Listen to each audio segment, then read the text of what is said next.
There we go. So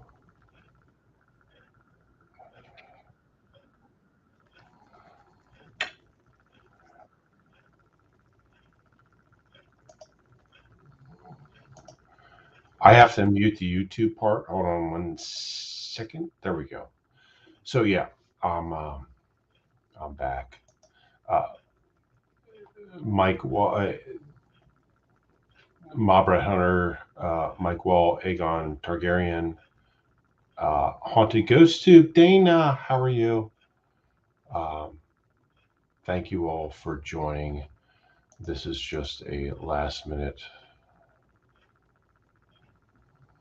live stream thing. I have not done this in a long time, and maybe not again in the near future because of all the drama going on. G23, how are you? Thank you for joining. Um, this is just an open session, a completely open session to what anybody. Montauk, greetings. A completely open session to whatever you all want to talk about. Mike Wall, yes, lots of drama. I'm not into the drama part of it. I don't like it. Hold on, let me make sure Trocc knows that I'm going live, because I will put him on here if he so chooses. All right. But yeah, James Jameson, how are you, sir? Always good to see you. It's always good to see all of you that are here right now. You are all good, honest people, and I appreciate that. Um, what do you all want to talk about? Hey, Donnie.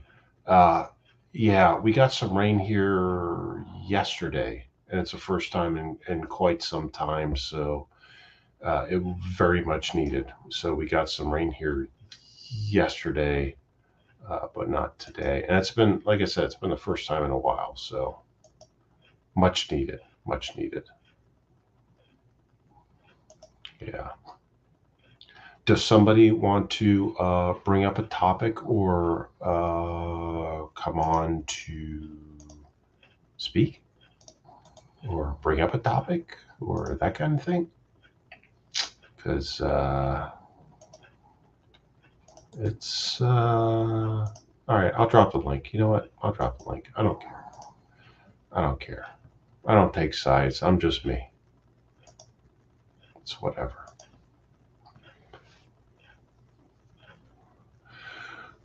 But yeah, so we're just hanging out in the mountains right now, all me and all of you. So thank you for joining. Open topic, open mic night, if that's how you want to put it, which actually makes sense. How do you go about finding free guns in yards? G23, that was my yard. It's actually pretty good. That was my yard and actually my gun.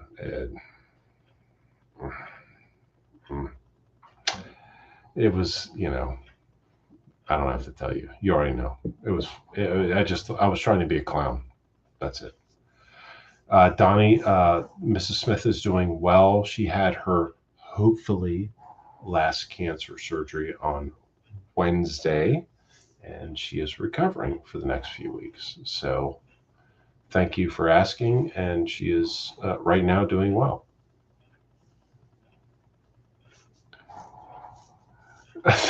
Thanks, G23. I was just so like I participate in some of our local metal detectorist channels, and I thought they would find it funny. Well, one of them did. But they're very, very serious about what they do. And I just created that video, the first part of the preview to that video, just to, you know, it's just a spoof. It was funny. Well, to me it was, and to them, well, one of it was. Thank you, James. Thank you, my Brad Hunter. Yeah.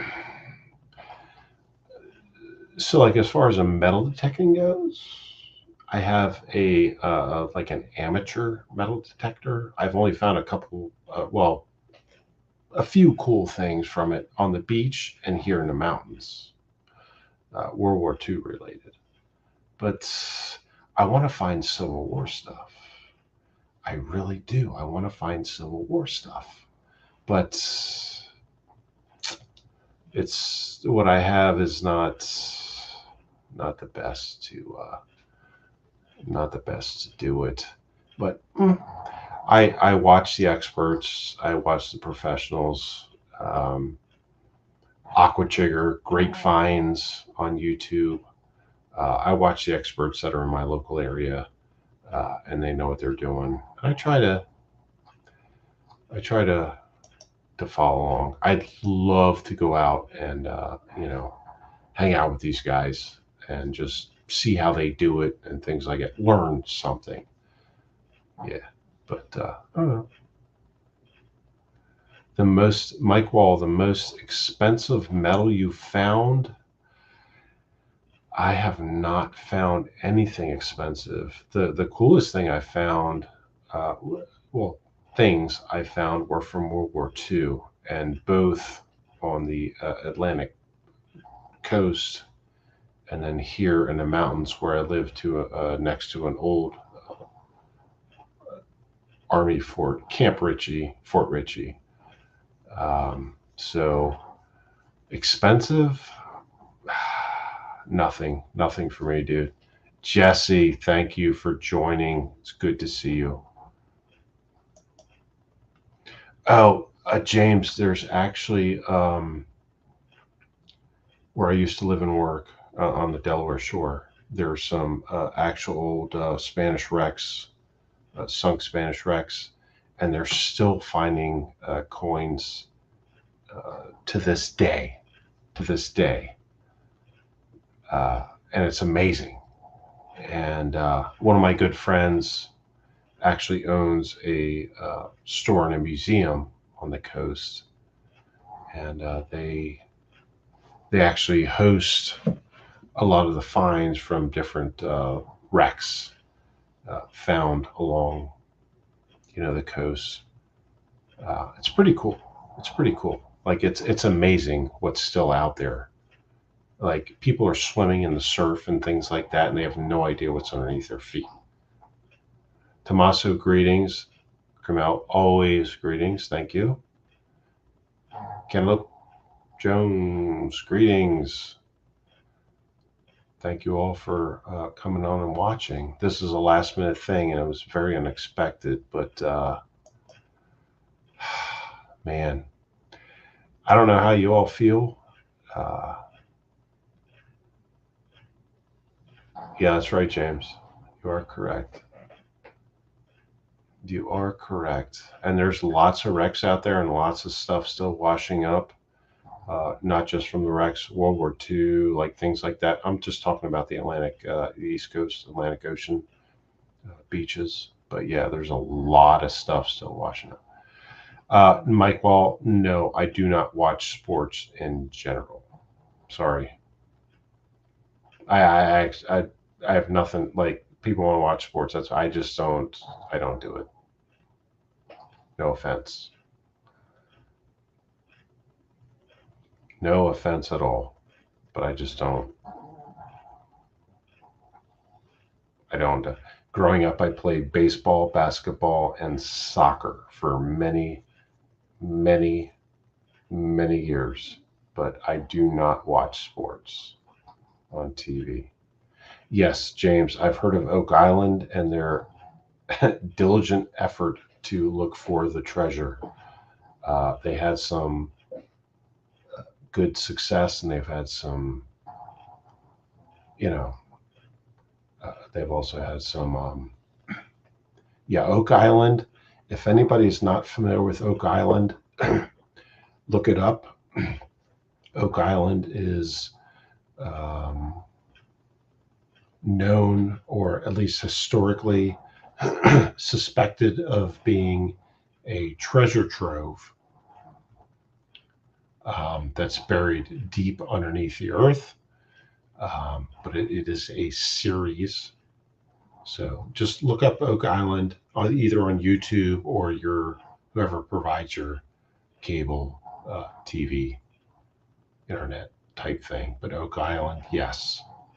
I am very well of Oak Island, or very well aware of Oak Island, and yeah, it's very interesting. They found some cool stuff for sure so far.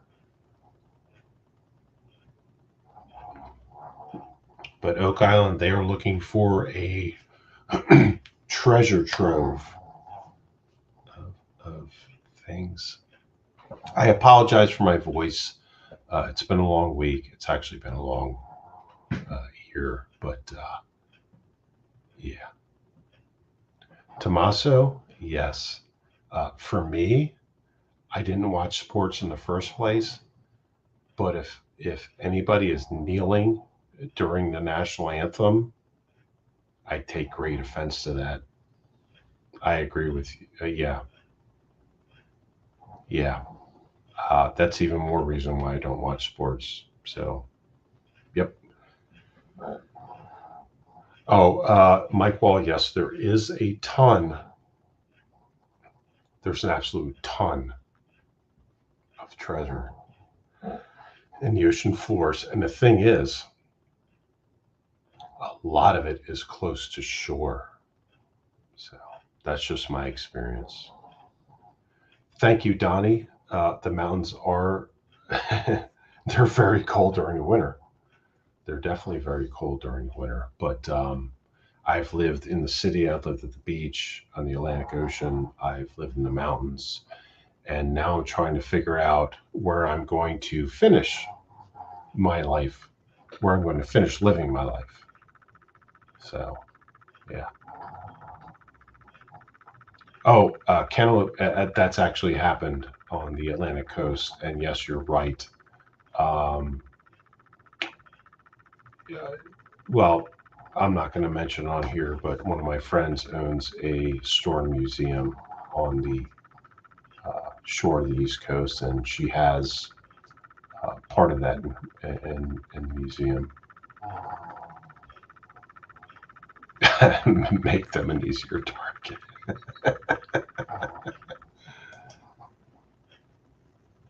Donnie, I'm ticking. Well. Hey, Buffalo Billy, how you doing? Yeah. Oh, Donnie, you're talking about my Coors Light? There's one.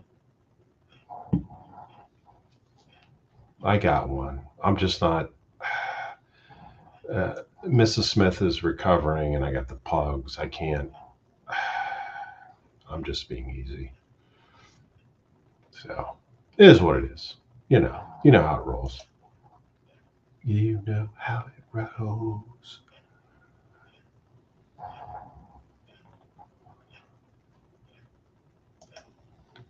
Mob Rat Hunter, thank you. Let's see if I can. Oop, where'd I hit? Where'd I hit? These stupid, like these little avatars on the right, or what are they called? Emojis or avatars? I can't remember. They get in the way of things I want to do. They get in the way of things I want to do. So I'm trying to do that.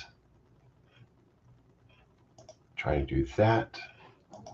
There we go. Trying to do that. Trying to do that. Oh. Thank you, Tommaso. What's surprising is after, all the surgeries, but Wednesday when she had the hopefully last one, she's not in any pain, which is pretty cool, which is pretty amazing for what she's been through. So yeah.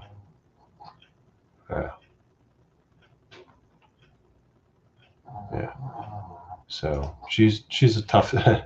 She's an Army veteran that served in Iraq, so and a retired cop, so she's pretty tough overall. But yeah, um, she's doing good. She's doing good. So thank you very much. She'd thank you, but she goes to sleep early because she's been worn out since it first started back last October. So it is what it is. It is what it is. You know. So what is the topic of conversation? Yes, Buffalo Billy, she did serve in Iraq during Operation Desert Storm. She was there for, I think, 6 months. Yeah, so she was in Iraq during the first Gulf War. That's how old we are, if that says anything to you. But yeah, she did serve in Iraq for about 6 months during Operation Desert Storm. Oh, Down Neck, Newark. Hey, man. I just gave you some information behind the scenes, so hope it helped out. Hope it helped out. Thank you, Mob Rat Hunter. Yes, Billy, Buffalo Billy, I do want a topic. Go with it. You want to come on? Or do you want to bring up the topic in chat, or do you want to come on? It's up to you. Either way.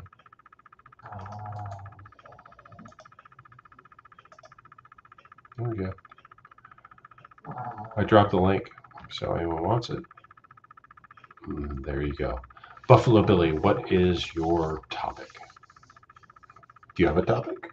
That would be great. I'd appreciate it. Oh, aliens. Okay. That's a very popular topic these days. Yes. Down Neck, Newark. Yeah. Myself and the other person on here that I told you about. Yes, we uncovered it and tried to send it up the chain of command. But yes, it was horrible. Edwin, fine sir, thank you for joining. Mr. Edwin Jimenez is here, people. Thank you.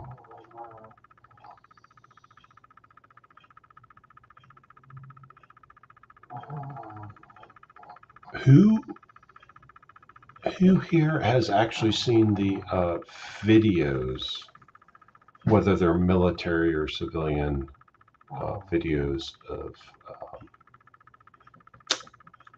unidentified flying objects, or whatever they call them now? But it used to be UFOs, but now they call them something else. They used to call them something else.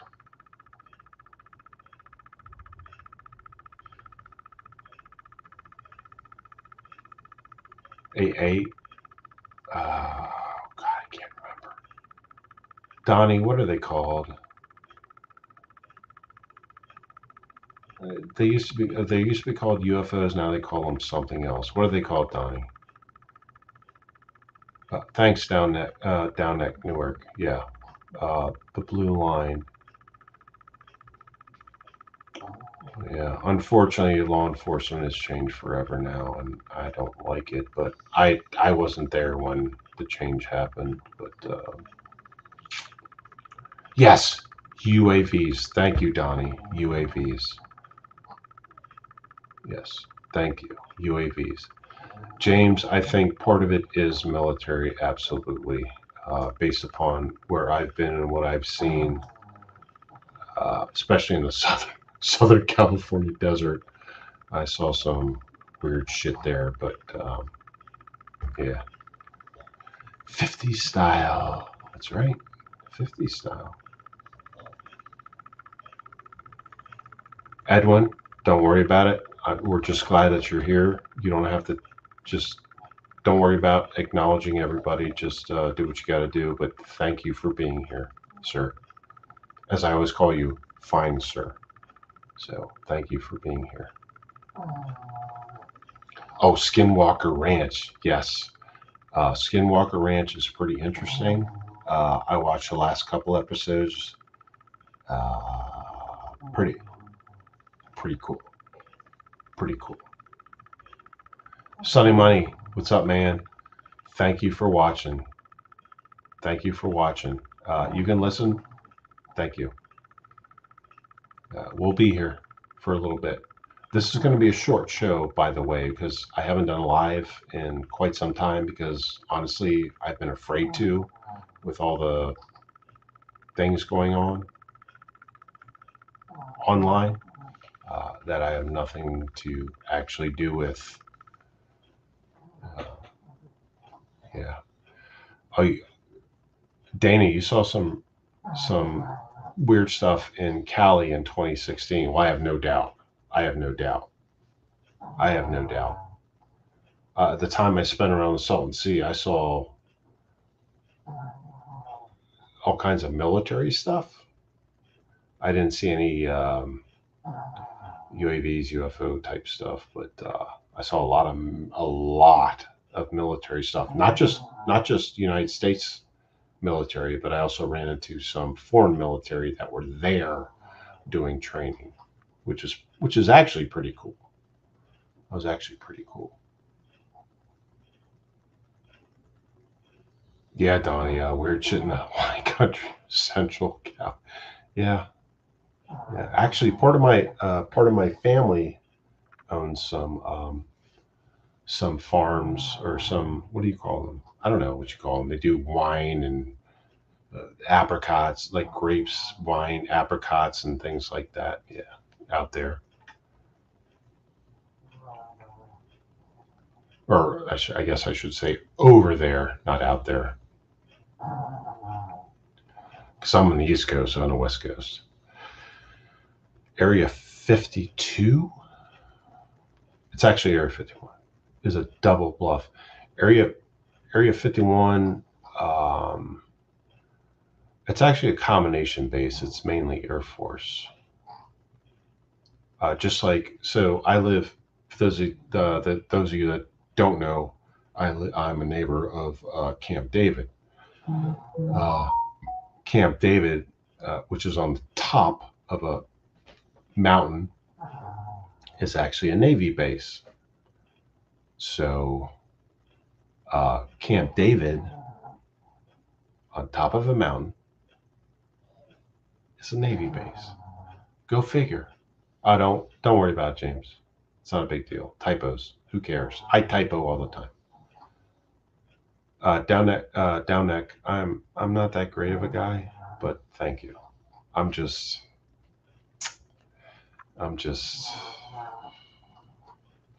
retired. I can do what I want. You know what I mean? Let me see. Is that yeah, I know you're all. Oh, Truck. Oh, Truck's busy giving Junior Truck a bubble bath. Tell him to hurry up. So I would really like. Well, thank you, Down Neck, Newark. And one of the things down neck, I have to be honest about this or open to you about this. I didn't know for sure if you were Newark, Delaware, or Newark, New Jersey, but I think I, I think I think I figured it out. But that's cool. But thank you very much. Buffalo Billy, they're not there anymore. I don't know. I don't know. I know down. Down neck. I figured it out. But originally, because I did the whole Delaware life thing. I'm like, oh, Newark, Delaware. All right. But no, I figured it out. Oh, Patterson Air Force Base, Buffalo Billy. Yeah. Yeah, I have no knowledge or comment on that because I mean I don't know. So, but I mean, we can keep talking about aliens. I have no problem with that at all because I'm very curious at this point. Obviously, you guys can tell I'm losing my voice. It's been a long week for me, but mostly for Mrs. Smith, my wife. But it's been a long week for me. But I want to hear from you all because to me, this is your platform, not mine. I'm just hosting it. That's all. So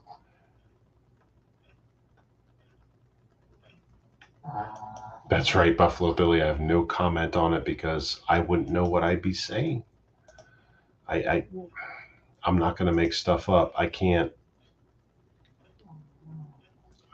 do it. I do remember, and this is a weird thing when I was yeah, Mike. Well, they're it's always been interesting for sure. So I actually got a call for one once when I was Montgomery County Police here in Maryland, like far away from here. I got a call over the radio that said that someone said they're looking at an unknown object in the sky hovering, and they believe it's a UFO. And this is Christ. This is like 10 years ago, something like that. And I'm like, and honestly, I didn't take it seriously. I'm not gonna lie. I didn't take it seriously. I'm like, all right. So we're using resources, 911 resources, police, street cop resources, shit like that to go investigate a call for a UFO, right? And I'm like, I got on there. I'm like, yeah, okay, whatever. I said, well, I didn't say that on the radio, but I used, thank you, Chris, for being here. Everyone's welcome, Chris Trocc. He is still alive. So anyway, I got the call on the radio, and I'm like, all right, whatever. I acknowledged it. I'm like, yeah. And in my mind, I'm thinking, like, this person is like, this is some, we would call them MO, meaning they were crazy. Uh, but and I didn't rush out to the call. I did not rush out to the call at all. I was just like, oh, fucking okay, someone's seeing a UFO. That's great. So another cop working on the same, like a midnight shift, called. I was like, yeah, I see it. He's like, yeah, I see it. I'm right here. I see it. I'm like, oh. I'm like, is this cop crazy or is he fucking around? But no, he's like, yeah, I see. I'm here. I see it. This thing is hovering like above us, and I'm like, oh my, like this. It's a helicopter. It's a helicopter. And then the cop that's here is like, this isn't a helicopter. This isn't an airplane. It's hovering. It's hovering over us right now, and it's got a few lights. It's not. And I'm like, oh my god! And this is my call. This is my call to take care of. But yet there's another cop that got there first and said, like, yeah, I see it. It's right above my head. I'm here with the caller. It's above our head, and it's just like,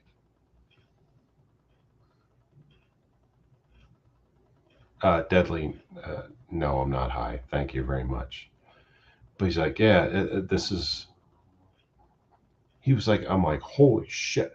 So I started driving there, and then the other officer said, yeah, it left. It just left.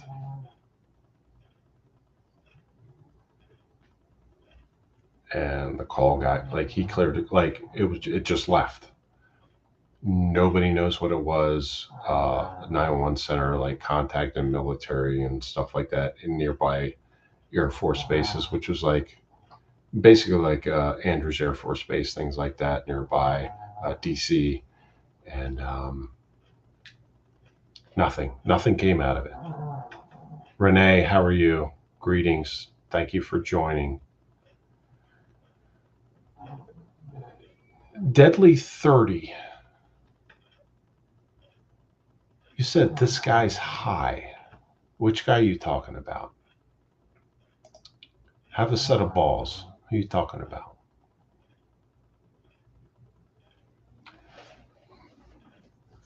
Yes, Donnie, high up in the mountains, that's for sure. About 2,000 feet above mean sea level. No, Trocc, I'm not high. You might be, but it's not me. How many?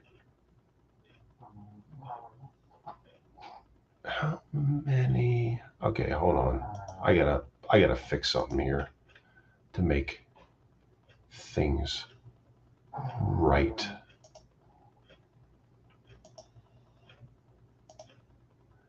So people can take care of the crap going on in the neighborhood. In the neighborhood.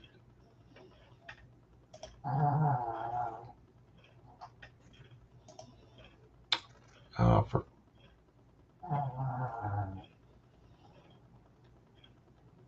hold on. Oh, but yeah. So that was my only experience professionally. I didn't see it. Apparently, the other cop did, but I never saw it. I got the call, but I never saw it. And I don't know. I don't know. Is what it is. So,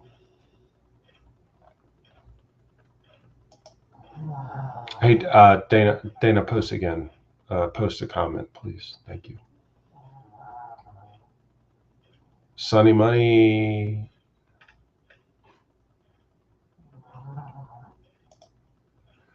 Yeah. So, like I said, I never saw the thing. Another cop apparently did. It was my call to respond to, but yeah, the other cop saw it. I never did. And the call got cleared because, I mean, how else you gonna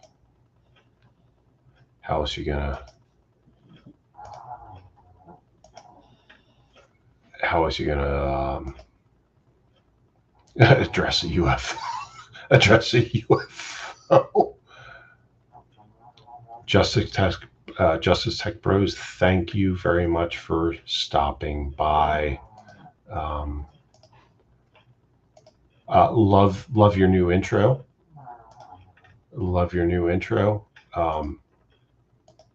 I'm still trying to figure out how you do that, like what software you're using, because I think it's awesome. But Justice Tech Bros, everyone check out Justice Tech Bros channel. Very informative, very entertaining, and he's way up to date on technology. Unlike me. So yeah, thank you for stopping by, sir. Thank you very much for stopping by.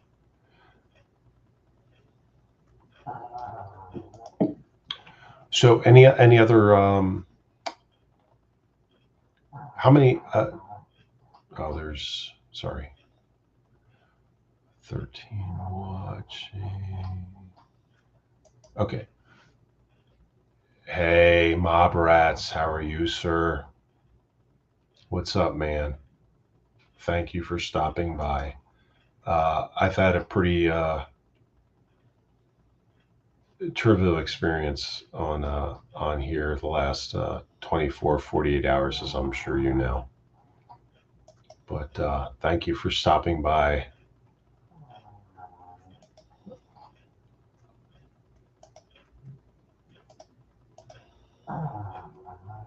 Yeah, mob rats. God, I wish I could talk to you behind the scenes, but uh, yeah, it's been quite trivial. I've tried to stay in the shadows. I've tried to stay in the shadows, but sometimes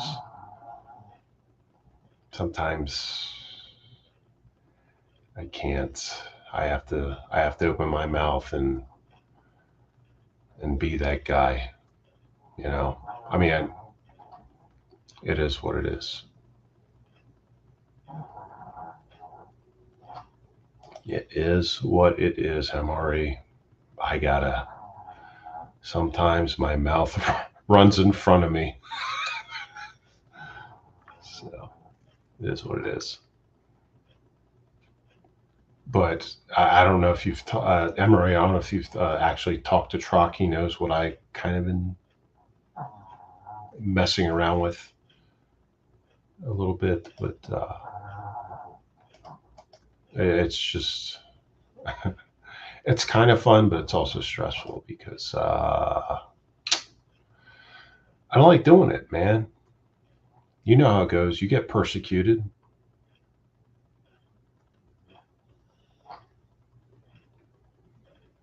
Ah, Justice Tech Bros, animes. Oh, okay, okay, okay. I got it. Thank you, JTP. I appreciate that info. I appreciate that info. I'm actually gonna look that up because, man, uh, creating and editing uh, videos is, man, it takes a lot of work.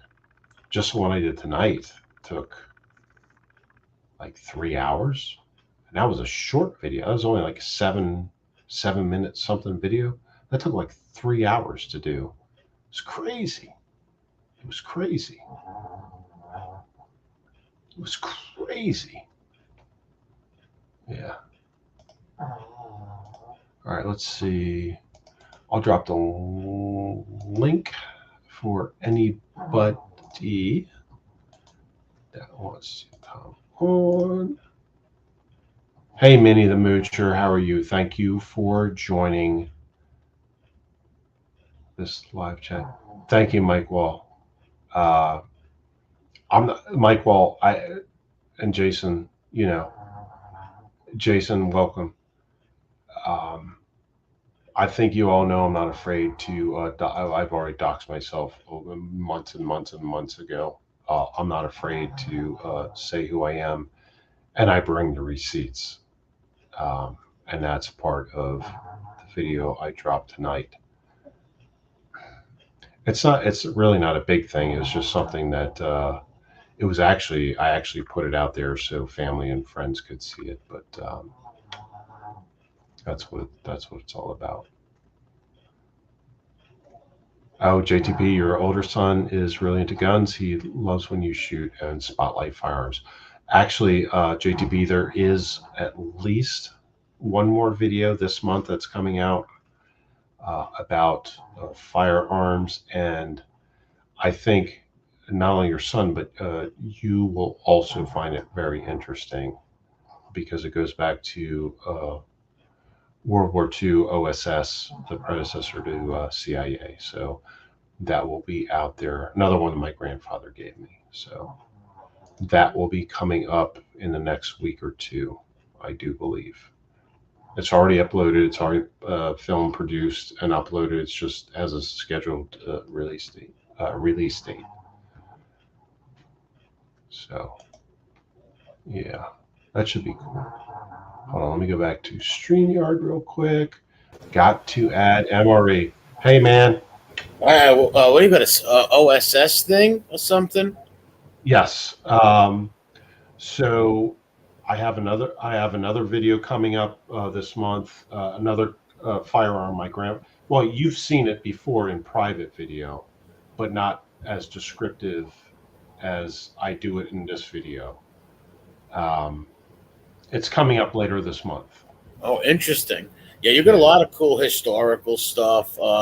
If people didn't ever see historical things in your videos, check them out all the way to all kinds of cool. I can't have firearms, but all kinds of cool firearms, arrowheads, Civil War stuff. It's pretty cool. Dude, and that's the only arrowhead I've ever found, and it was That right was next. perfect. And my thing is, was it an arrowhead or A a spear. spearhead? A No, that was spearhead. yeah. Okay. That Yeah. was a spear. I wonder how long that was. Now that was deep in the woods where you found that, correct? It was in the woods on top of a boulder next to my house, like on my property. Like I had 5 acres, but it was surrounded by hundreds of acres of woods.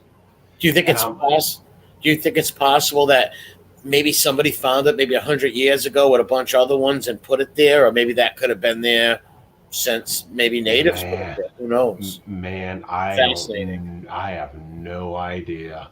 It's in mint My condition too. except the tip, the little part of the tip is gone. Like the sharp, I guess would be the sharp point is gone.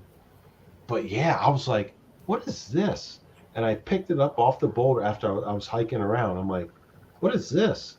I'm like, because it looked odd, and it was like it looked like a weird flat flint piece, and I'm like, that's weird.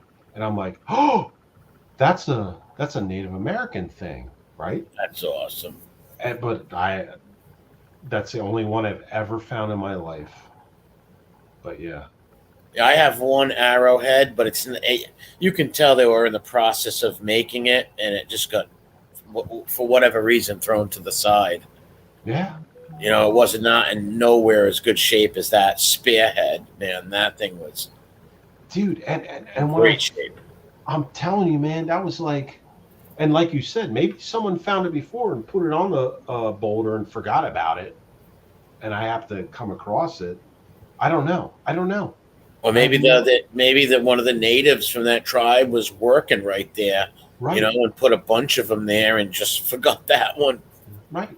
They could have been, yeah, they could have been sitting on top of the boulder and like working the stone or the flint or whatever, and just like, Because and when was the last time you think somebody hiked through there in your knowledge? geez, um, decade, 2 decades, 3 decades. I don't know, a long time. Wow. Yeah, I don't know. I don't know. Like I just saw it, and honestly, on top of that boulder, there was other like sand and gravel and things like that, Well, interesting. and it was just sitting there. So I don't know. I don't Those know. are great finds when you can find stuff like that. Especially I like you'd think, who held this, who made this. It's just fascinating to think about that stuff with it. Anything you find in history, like who held this, where did it go, where did it originate? yes, Because yeah, stuff like this. yeah, absolutely. And I'm surrounded by not just military bases, but uh, like Civil War history.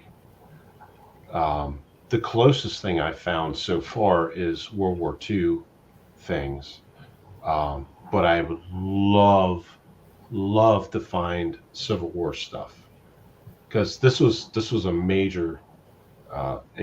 I'm between Gettysburg and Sharpsburg Oh, interesting. and Antietam, right? And Tatum, yep, bloodiest day in the Right, Civil War, right there. right. I'm like in between all that stuff in the mountains, and I know what happened here. The Monterey Pass. That's like Yep. that's half mile, 3/4 of a mile down the street from me, Oh wow. and I'm like, I would love, but a lot of it you're not allowed to. You're not allowed to like metal detect or go and dig and search and things Yeah, you like can get in that. trouble up at Yeah, Fort Adams over here. yeah, You can get in trouble for going to dig for stuff. absolutely. And like, yeah, especially Gettysburg, which will only take You're me getting like, in big trouble. If someone went yeah, to Gettysburg and started digging like an archaeologist, you're getting a yeah, huge. You're probably going to jail. You're yep, getting a lengthy fine. I'll put yep, it that way. yep. You ain't kidding. Yeah, that's exactly right. And You ever I'll hear the story?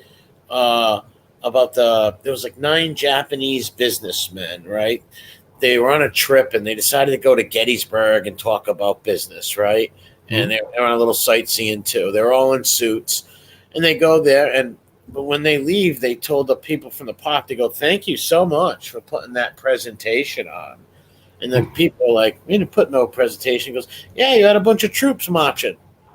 Yeah, they swore to God they seen a bunch of troops marching, but there was no reenactors that day. Did you see the video that was taken? I think there was a family from, I think Ohio, maybe. I might be wrong. Um, but they took a video, old VHS, like the handheld potato camera, Yep. and it's clear as day. They're just filming a battlefield. It's off of a Little Round Top. I think to the left of it, if you're looking at Little Round Top. All right. But they're filming, and you see troops and horses just like appear out of nowhere. They start going through the field and start walking into the woods, into the wood line. And it's just line, a line, a line. And they keep going and they disappear. So they appear out of nowhere and then they go into the wood line and then disappear. It's a legit video. I've seen it like, I don't know, 100 times. And it, Really? like I live close to it. I've been to Gettysburg countless times, and I know exactly where it was filmed. I'm like, holy crap! And when you look at it, it's not faked. I can tell it's not faked. But it's readily available. You can watch it here on YouTube. So what would Uh, scientists say? Like maybe reenactors were messing around that day or whatever?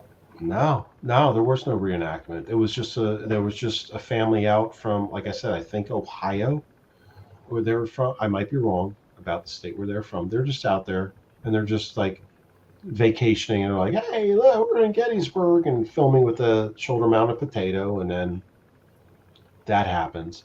But they Did have they in think it was? They did the people think it was reenactors? no, No. no, Oh. because they appeared out of nowhere and they disappeared when they started leaving the field and going into the woods. You could see the people, the soldiers, and then like I think there was a horse or two, but the soldiers, and they just disappear. Like you see them go into the wood line, gone. Wow, that's nuts. Uh, but in Gettysburg, they also have a lot of they call them haunted ghost tours. Yeah, So they you make can big money on that for sure. oh yeah they do. And I went on one and I haven't shit right since because it's they're scary and like things happen Well, like they think about this. You know this as well as I do. Thousands of men died at this. So there's got to be soul something there. You know, Mhm. thousands of men died there. Yeah, It's got to be something. Like I no believe in spiritual stuff, but I do believe in it. But I agree. like I know there's a lot of hoaxes out there. Most of Hmm. them are hoaxes, but some of them are true. Hmm. So if you spend time if you go to Gettysburg, you have to spend time at Little Round Top. You have to spend time at the Devil's Den, which is Devil's below it. Den. Yeah. Yeah, you have to spend time. Well, visit the monuments, of course, that are way out there, like all around there. But go to the cemeteries. There's two main cemeteries. Go Gettysburg there. huge. Yeah, but there's also veterans from recent wars that are buried there too, which is Oh, interesting. pretty. Yeah, which is pretty. It's very telling. Put it that way. Because people don't Uh, understand that Gettysburg wasn't just one. It was 3 days. right. 3 day battle. People don't get that. Correct. What actually Correct. happened is Robert E. Lee, the front of the Confederate Army, slammed into the back of the Union Army You're because the right. cavalry wasn't even doing their job. Jeb Stuart was out Right. foraging for food and not doing the Right. job of being the eyes and ears Yeah. of the army. Yeah. So they slammed into each other. It was Yep. an accident. He wanted to get Exactly. Robert E. Lee wanted to get on Baltimore Pike so he could march to Washington and make sue for peace. Exactly. Gettysburg was an accident. That's how it started. Yeah, a lot of people don't know. A lot of people think, "Oh, that was would that battle last all day?" It's like, Yeah. no, it was 3 days. 3 days in July, 1863. Right. Yeah, yeah, yep, yep. How about Pickett's charge? Pickett's Uh, charge. Oh Man, yes. so many people that's why they went to trench warfare during the end of the war, because the times, like, the weapons were becoming too destructive. Like, guys Hmm. getting dropped, just going out there, you're getting dropped. Hmm. Gatling guns at the end. It was nuts. Napoleonic warfare, standing up like that, Hmm. exchanging volleys. They lost as Pickett's charge. They should have knocked that fence down that night. That Hmm. fence should have came down. They lost a lot of lives trying to get over that fence. These guys are shooting so fast, even their ramrods are sticking in the fence. Yes. And people don't understand how bad it was. So like a lot of farmhouses around there at the time were taken over as field hospitals, Yep. right? And so you'd have these surgeons, doctors, surgeons coming into these field hospitals, which were just private residences that were taken over by, whether they were Confederate or Union, doesn't matter. And all these different troops that were wounded were being brought in, and they're completely amputating legs and arms and things like that. Piles. And they throw them out the window. So you have piles of legs and arms and other parts of the body. They're just piled up outside of these what used to be private homes, but now they're taken over by different, you know, Confederate Yeah. CSA and the USA armies, and just and they're marked to this day. Those field hospitals are marked to this day. They're historic houses, but they'd have limbs piled up, like they'd throw them out the window and they'd be piled Yeah, up. I've seen pictures. I've seen Yeah, pictures. They were literally piled up to your chest, to your yeah, chin. Just yeah, they're just nothing but limbs, yeah, arms, feet. yeah. And the part that really disturbs me is these guys, whether they're Confederate or Union, they were alive, like they were awake when this happened.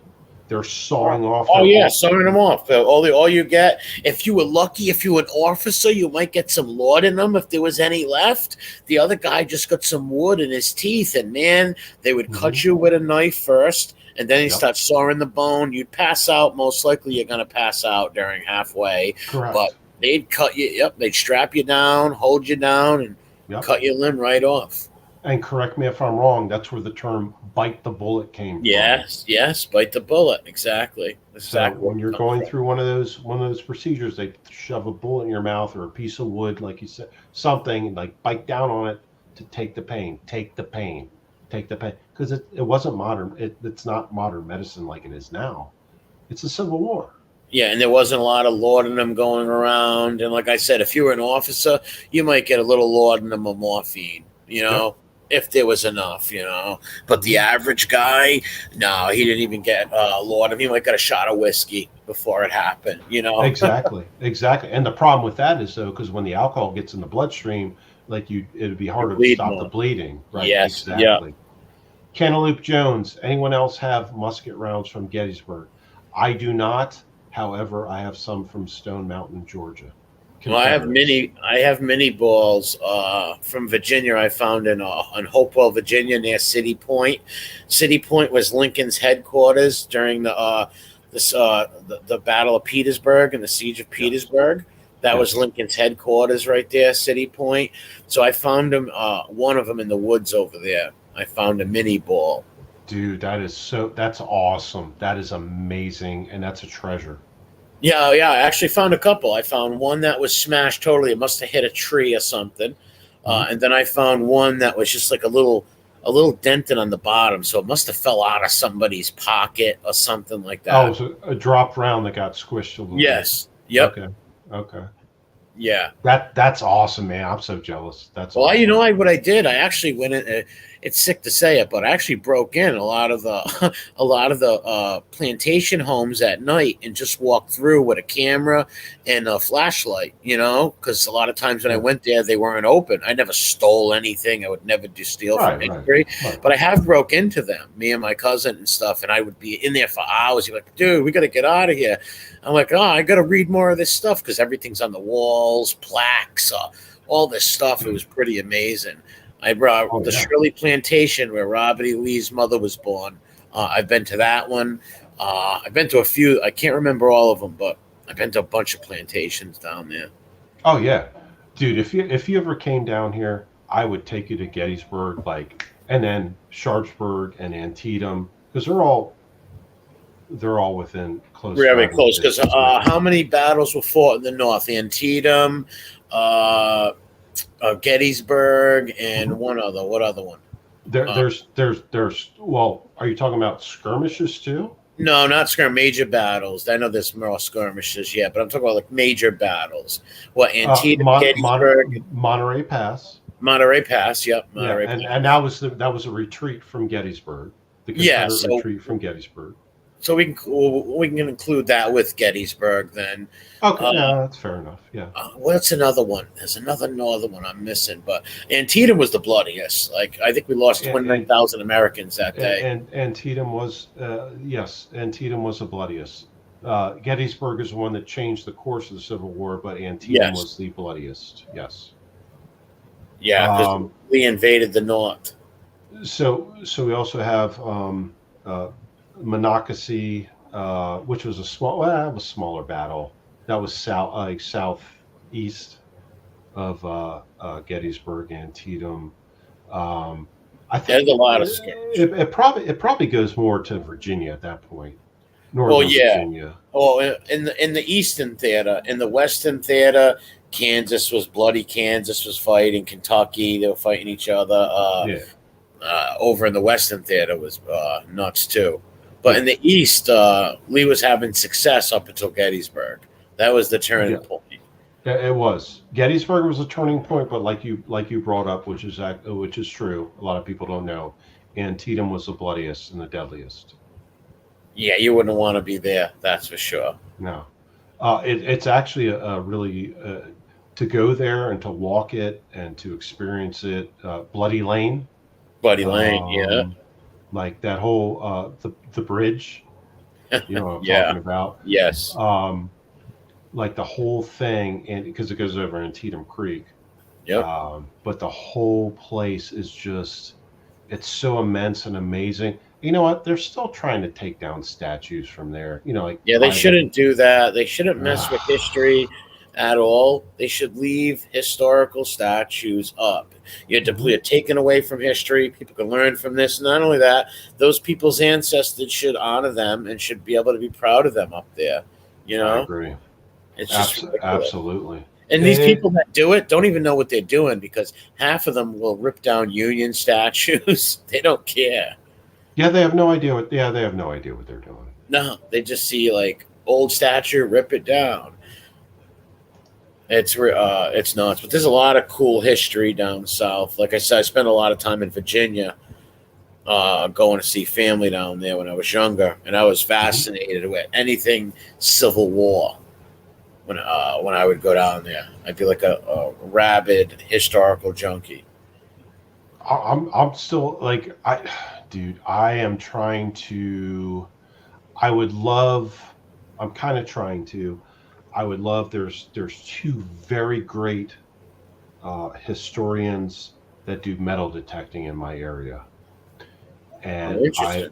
I'm trying to, and they're very popular on you, like very popular on YouTube with what they do. You should get into that.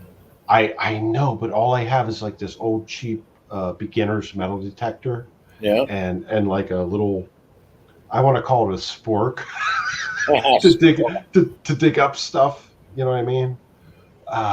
But these two guys, like they know, they do their research, they know their history and things like that. They know where to go, and they Where to go look. That's the key, is to know where to go. right, and If you, they're finding stuff from the Revolutionary War oh man, all the way up Civil War, World War II, like where there were forts and stuff, not like active combat in the yeah, United yeah. States, or but they're finding stuff that's like, I'm like, holy shit. And it's like right near, it's like right around the corner for me. I'm You like, should oh start my, doing that. Start with your small detector, and maybe you get success with the channel. You could buy a bigger one or something.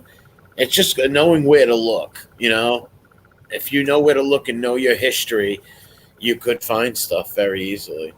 Get some. I know. I just don't, I don't know I just don't, the only thing I found really cool with my metal detector was World War II stuff that was at the beach on the Atlantic Ocean beach, and then here because I live next to an old fort, something from World War II, but that's it. Justice Tech Pros. Uh, how long does it take to scope, say, 100 square yards with a detector? I don't know. I have no idea. I don't. I wish I knew. And I'm sure There's most of it's going to be boring, and most of it you're going to strike out and not find something most of the time. So I'm sure people who do that got to be very, I don't know how to yeah, put it, like impatient, because most of the time right. you're not going to find, you're not going to find stuff. But when you do find Yeah, stuff, you're usually going to find something good if you know where to look. And I don't yeah, know how long it will take somebody to cover that. I don't know. yeah. And that's the thing. A lot of these professionals that do it, like the two guys that I'm talking about, and they're both awesome dudes. Like they're professionals doing it, and they're very well, experienced in it. They're pulling out uh, shotgun shell hulls, pull tabs from old beer cans that are crushed. Like they're spending tons of time pulling trash out of the dirt Yes. when they Yeah. get hits. And then every once in a while, they'll find something really awesome, like Civil War, Revolutionary War relic, colonial time, like a button, an old flat Oh, button. oh, yeah, that'd be great to find. Oh, this guy. Oh, Dinwiddie. I know where Dinwiddie is in Virginia. I know. Yeah. Oh, that the trench earthworks. Yeah, that's when they were the Battle of Richmond and fortifying the cities. They made the trench works. That's when it was trench warfare. Like I said, we said Yes. the beginning of the Civil War was Napoleonic warfare. The end of the Civil War came into trench warfare because, like I said, the weapons are just becoming too brutal. You know what I mean? So it went to trench warfare, and that was brutal. Like the siege of Petersburg. Ever see the movie Cold Mountain with Nicole Kidman and Jude Law?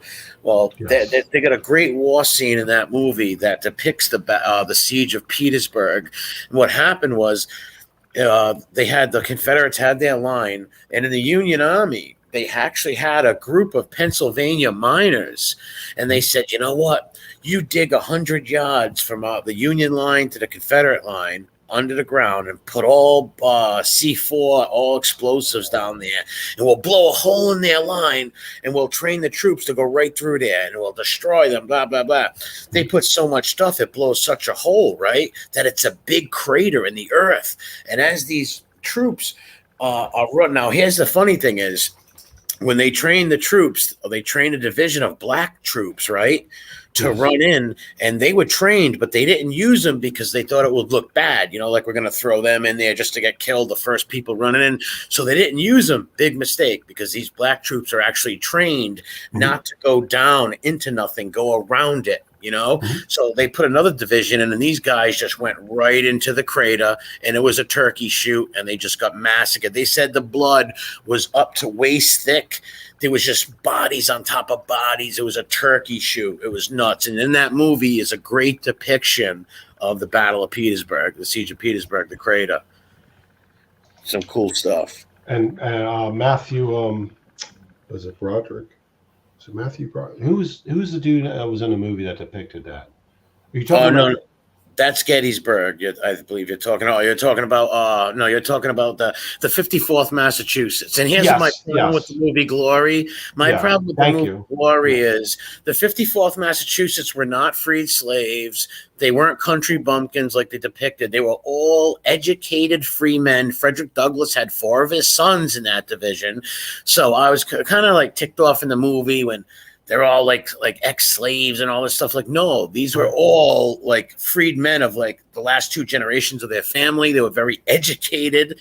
So I Right. don't know why Glory did that, but yeah, they were the 54th Massachusetts. You're right. I got confused, but you are absolutely correct. Well, they were more like, remember that character in there that Denzel Washington always picked on? Yeah. Most of the guys were like him, educated, educated, Mm-hmm.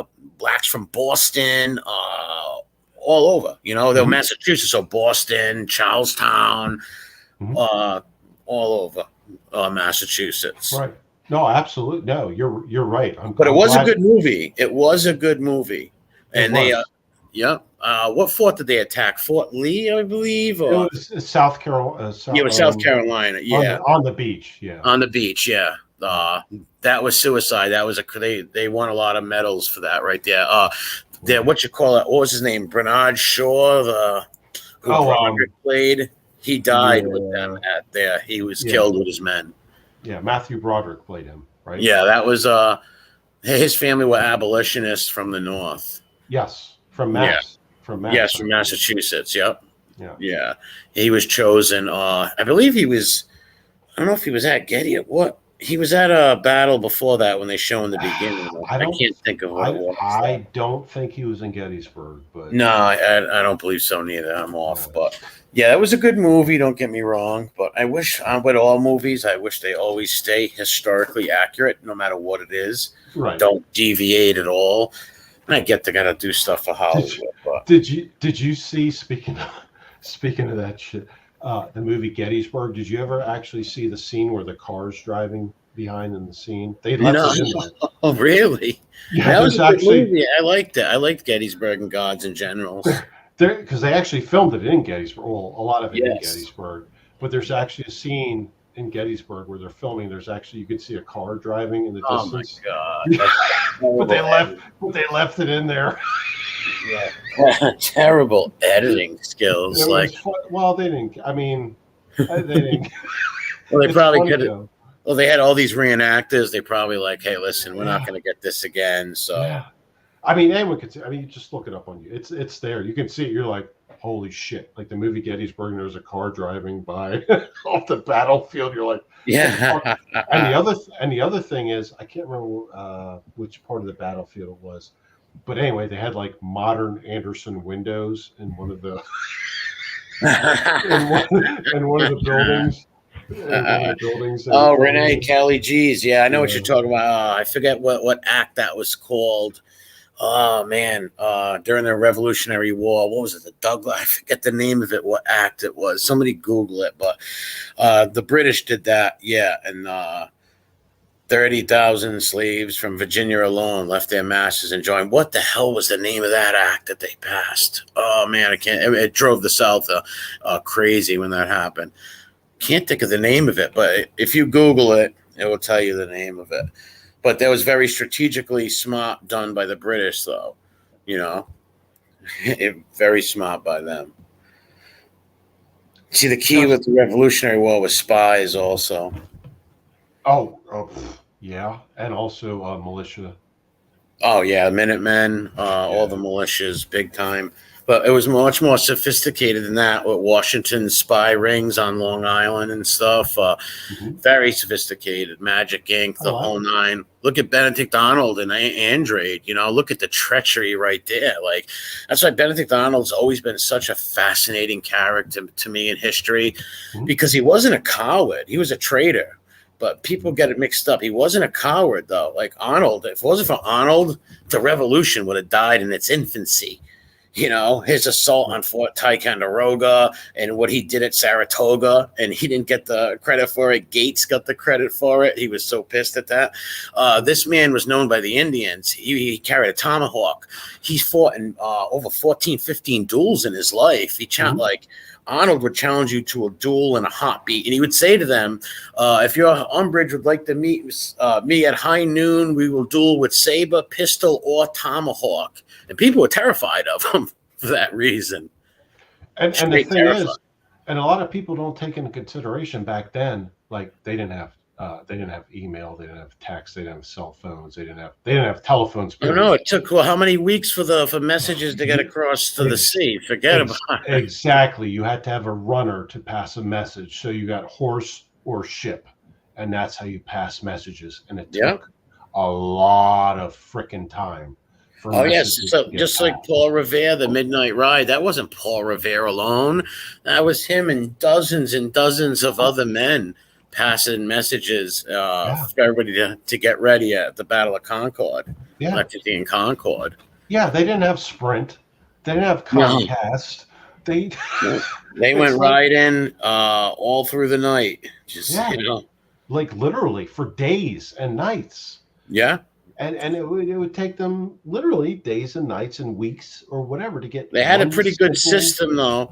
They had Yeah, they the did. Minutemen. That's why they were called the Minutemen, because Yeah, literally, in moments, they're all ready to go. They would come by and, man, you live in exactly. a town, or even there was people like, all right, if you lived Yep. out on a farm and you got 3 sons, well, this guy knows to get you as soon as they come and hit the alarm. They're coming out. They're getting everybody. That's exactly right. That's why they called them Minutemen, because they're ready like that. Yeah, and And Washington took control of that army. I think he brought 1,000 men from Virginia with him, and he took control of the army in Massachusetts. And they whipped it into shape with the help of that French guy. He's got like 20 names. I can't think of his name. I can't either. But yeah, no, you're right. But but that's why they called them the Minutemen, because they're ready in a minute. They're ready for war, Yeah, literally in a minute. And yeah, and they had that's their and that's muskets. and that's awesome, because you know what? Quite frankly, MRE, that's what we need to be doing today. Yeah, well, sadly, things are different, but yeah. Too bad it wasn't like the old days, or even with dueling. Like, I think they should be Oh yeah. dueling should be legal. Let's say somebody publicly slanders you, and saying, "Hey, you hit my friend, or you said this about me." Well, it's like, well, if you're going to keep going with this lie, will you duel me? Right. Like dueling settled a lot of problems and stuff, and squashed a lot of problems in its infancy. But And here's most, no, I'm sorry, go ahead. no, I was done. Oh, but here's the thing, like, would you still use the glove? Yeah, yeah, the black glove, definitely, for sure. It depends what I'm doing with. Even Yeah, the pistol, I'd probably use the glove because it looks cool and old fashioned. yeah. No, yeah, I get it. It's kind of stylish. Like, let's duel, but I want to slap you across the face for with a glove. Psh, Yeah, psh. those Yeah, movies were great. They always had someone doing that. yeah. Hold on, you take over for a second. I'm gonna Yeah, I got go. it. All right. Some of the famous duels in history. Look at Alexander Hamilton. He was murdered by Aaron Burr, Thomas Jefferson's vice president. He was killed. His son was killed 2 years before that. Hamilton was never right after his son was killed. Hamilton forced his son to go into that duel. His son did not want to duel that man.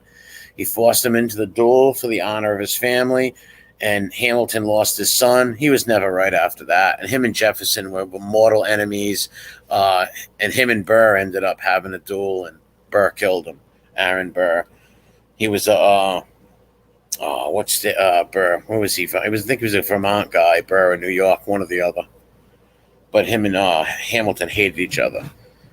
Hamilton's Federalists and Jefferson's Republicans couldn't stand each other. Couldn't stand each other. Washington's cabinet was full with turmoil. The first cabinet of the United States. You had John Adams, the vice president, who really didn't sit on much. You had oh my God, you had Jefferson, Hamilton. Who else? I believe Knox was Secretary of War. That would have went to Nathaniel Greene if he didn't die in '87. Actually, and there was just total turmoil. The Jefferson camp and the Hamilton camp were mortal enemies for years. The Federalists and the Republicans, mortal enemies. To the point where the Federalists turned on John Adams, the head of their party, like to get his second term because he took Hamilton's little army away from him. He wouldn't let him go fight France. Took his army away. They backdoored him and backed Jefferson, someone they hated, just so Adams couldn't get his second term. Jefferson got elected. It was amazing. Very slanderous. If you go look up that presidential race, very slanderous presidential race that actually broke up Thomas Jefferson and John Adams' friendship until they were old men again. For like 30 years, they didn't speak until they were very old. And they died in the same day, and they wrote letters back and forth to each other for years. But they hated each other for a long time because of that. Big time. A lot of people are commending you for your knowledge in history, and so do It's really nothing. I just learned it as a kid. It's nothing really. But people don't understand the difference like how much these guys hated each other. Washington's cabinet were brutal. Like I said, the Jeffersonian branch and the Hamilton branch were brutal to each other. Especially Jefferson over there helping. Adams went nuts during his presidency with Jefferson because he's over there sparking the revolution off and helping the revolutionaries in France. Adams was really pissed. He was pissed at that. He did not want us sticking our nose in other people's business. But Jefferson thought of the French Revolution as an extension of the American Revolution, you know? And those nutcases at the French Revolution were nuts. Robespierre and those guys, they made a whole new calendar. Year one. They were just totally insane. Totally insane. Correct.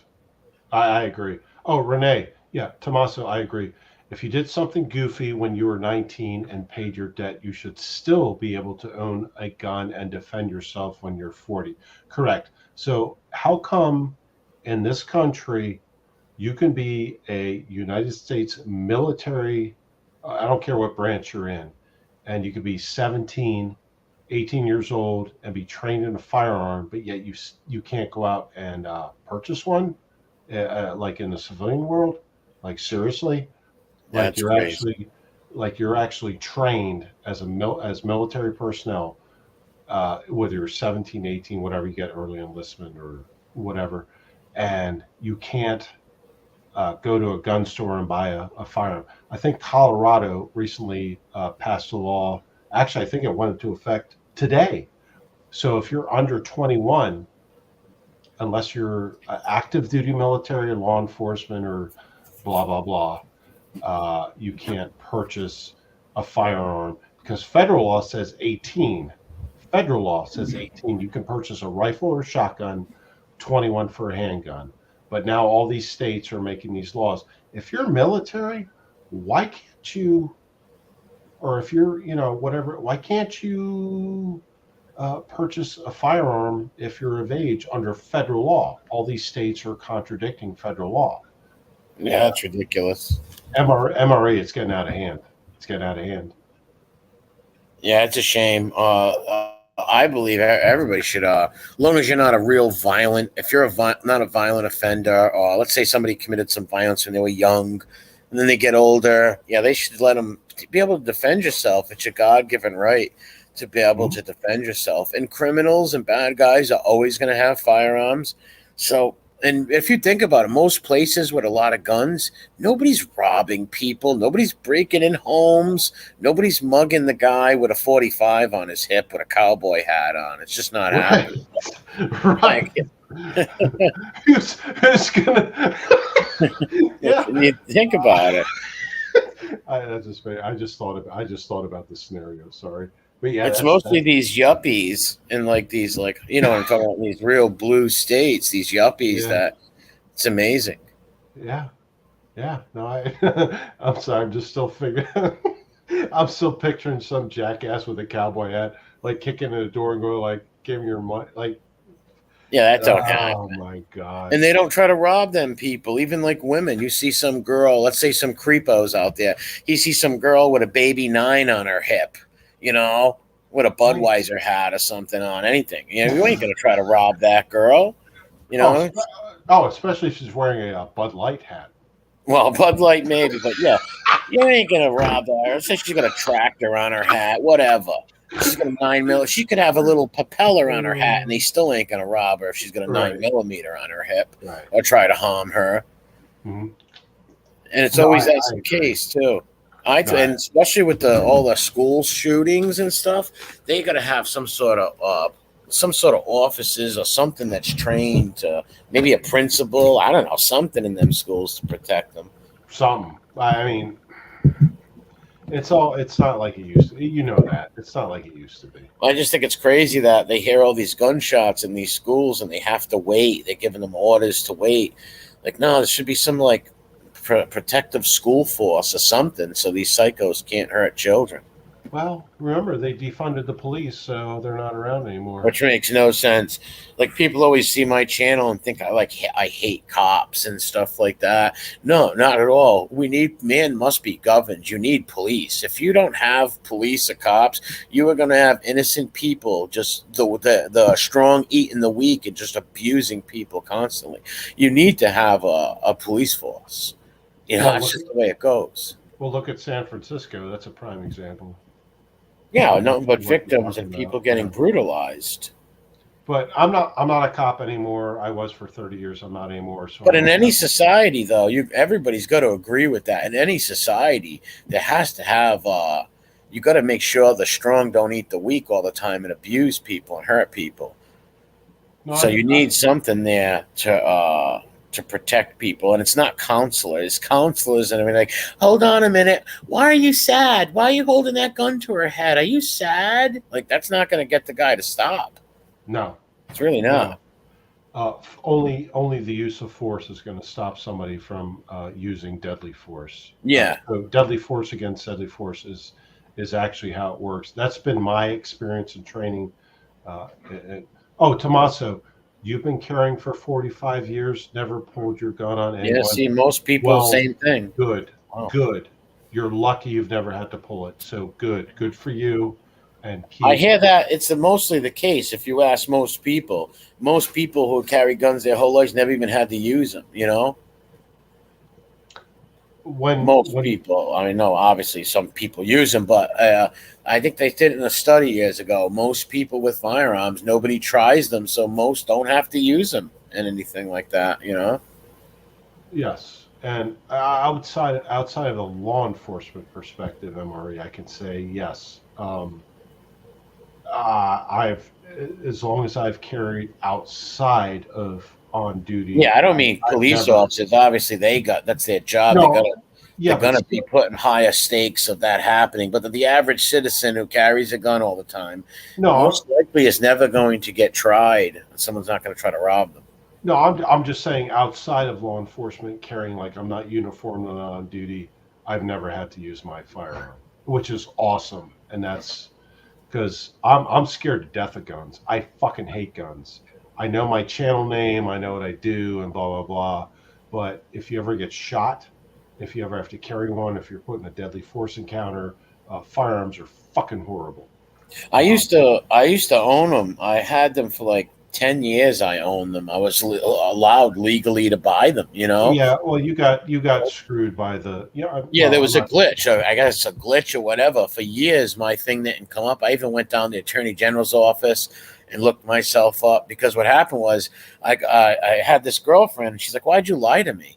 I'm like, "What do you mean? What did I lie to you about?" She's like, "It was so stupid too." I'm like, "What?" She's like, "You said you were a felon." I'm like, "I am." They raided my grandmother's house in '98 for 3 ounces a week. She's like, "No, you're not." I'm like, "Here I am."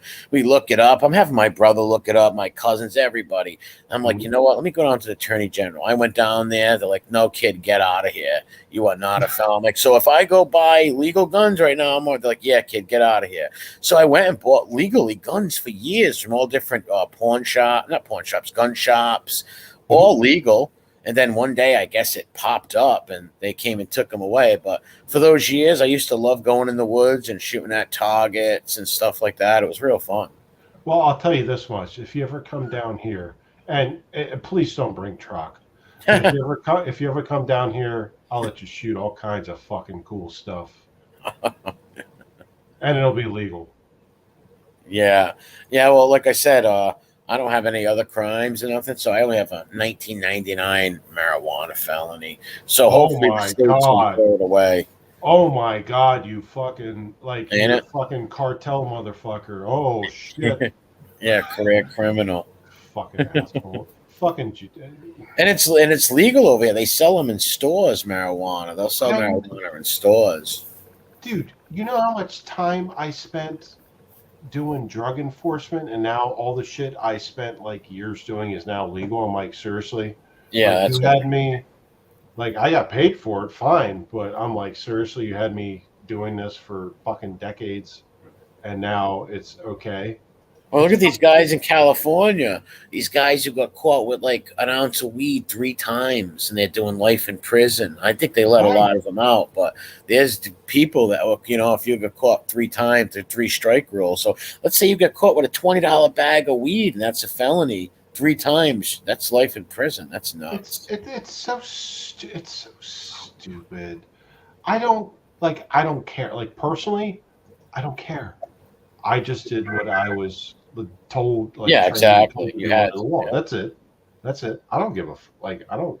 Well, marijuana, Tomasa, I care about. Tomasa. I just don't think they should ever legalize hard drugs. I don't believe meth or cocaine or heroin should be legalized Right. because that's just not right. Like weed's one thing, no one's ODing from it, no one's Right. robbing a bakery for it, robbing Right. banks, toy shops. No, I agree with that. But I'm like, what I did was like weed. Like I mean, I like enforce all the drugs, but like the weed thing, I'm like, you spent all that fucking time and money Yeah, training me and making me like working it and doing all this stuff. There's videos on my channel that shows what I did, and I'm like, and now it's completely fine to do that. I'm like, how much, how much of my life and my professional career did I waste doing that stuff? You know, it now really in is. It's Canada, ridiculous. they have little like shops where you can go do heroin and stuff. I see it on the new on documentaries where Oh they're yeah, like little heroin places because I guess they don't want the people to do it on the streets. They do yeah. it in these places. I don't know if I agree with that or not because it's like you're kind of enabling these people. I guess it's good they're using clean needles and stuff, but what's next? Like all the meth smokers smoke meth here. It's Yeah, like I just yeah, don't. I get what they're trying to do, I guess, but I don't know. It's just like they lost the war on drugs a long time ago. dude. My bottom line is, it's not my problem anymore. You know what Yeah, I mean? I don't. I'm not getting paid for it. I don't like if somebody that does that stuff tries to, I don't know, what's the best way to physically attack me. Um, I will put them down. But other than that, it's none of my business. yeah, It's none of my business. It really isn't. It's none of my business, and I don't care. I don't do that. I was a cop for 30 years. Yeah, I was a Fed too, part time for some period. I don't give a fuck. It's none of my business. It's none of my fucking business. So if they want to do that stuff, that's fine.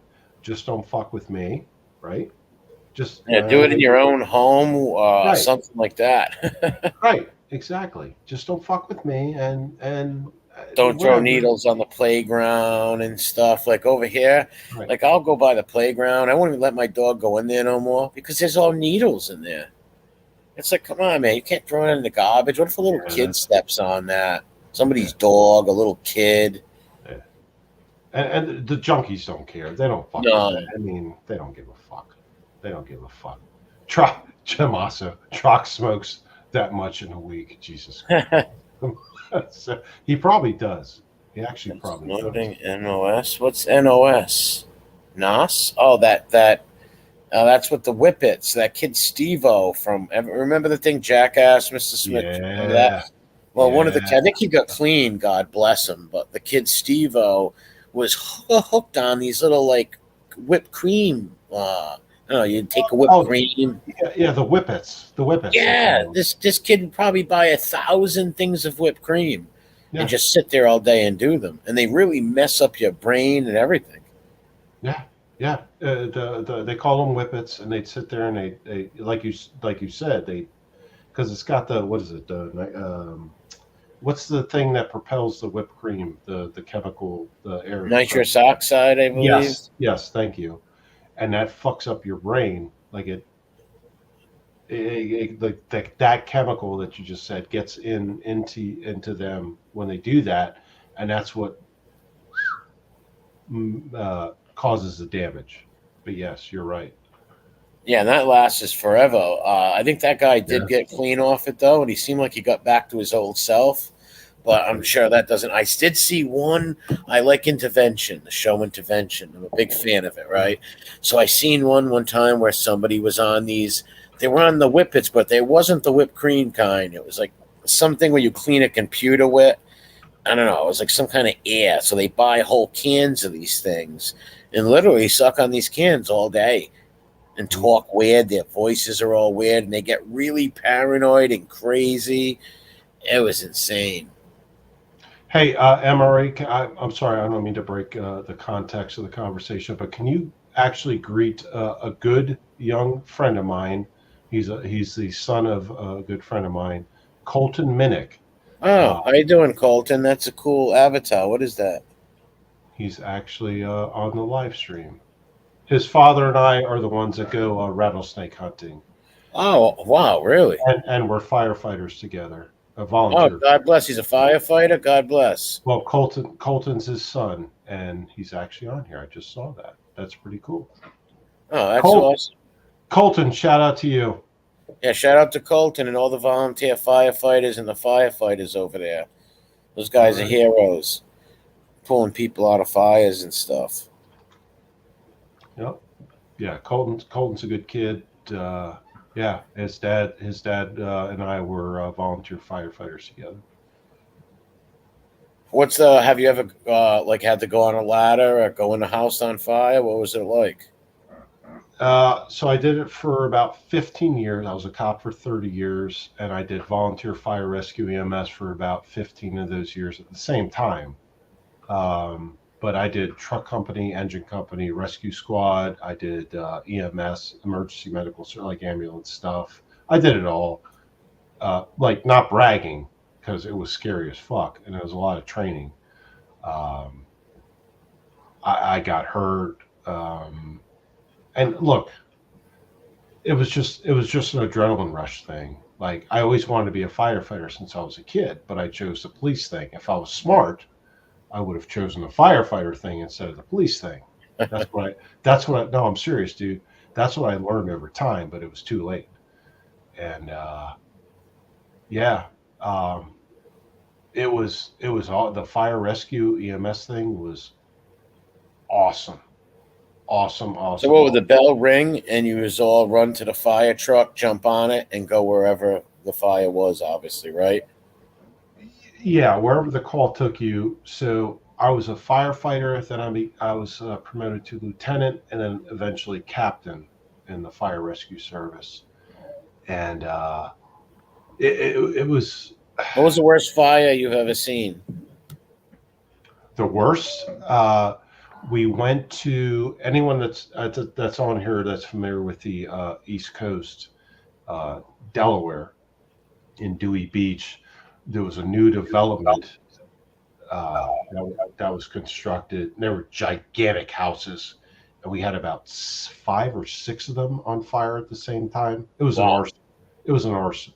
sick fucks. They were huge, and it was, and Did at they the catch the guy?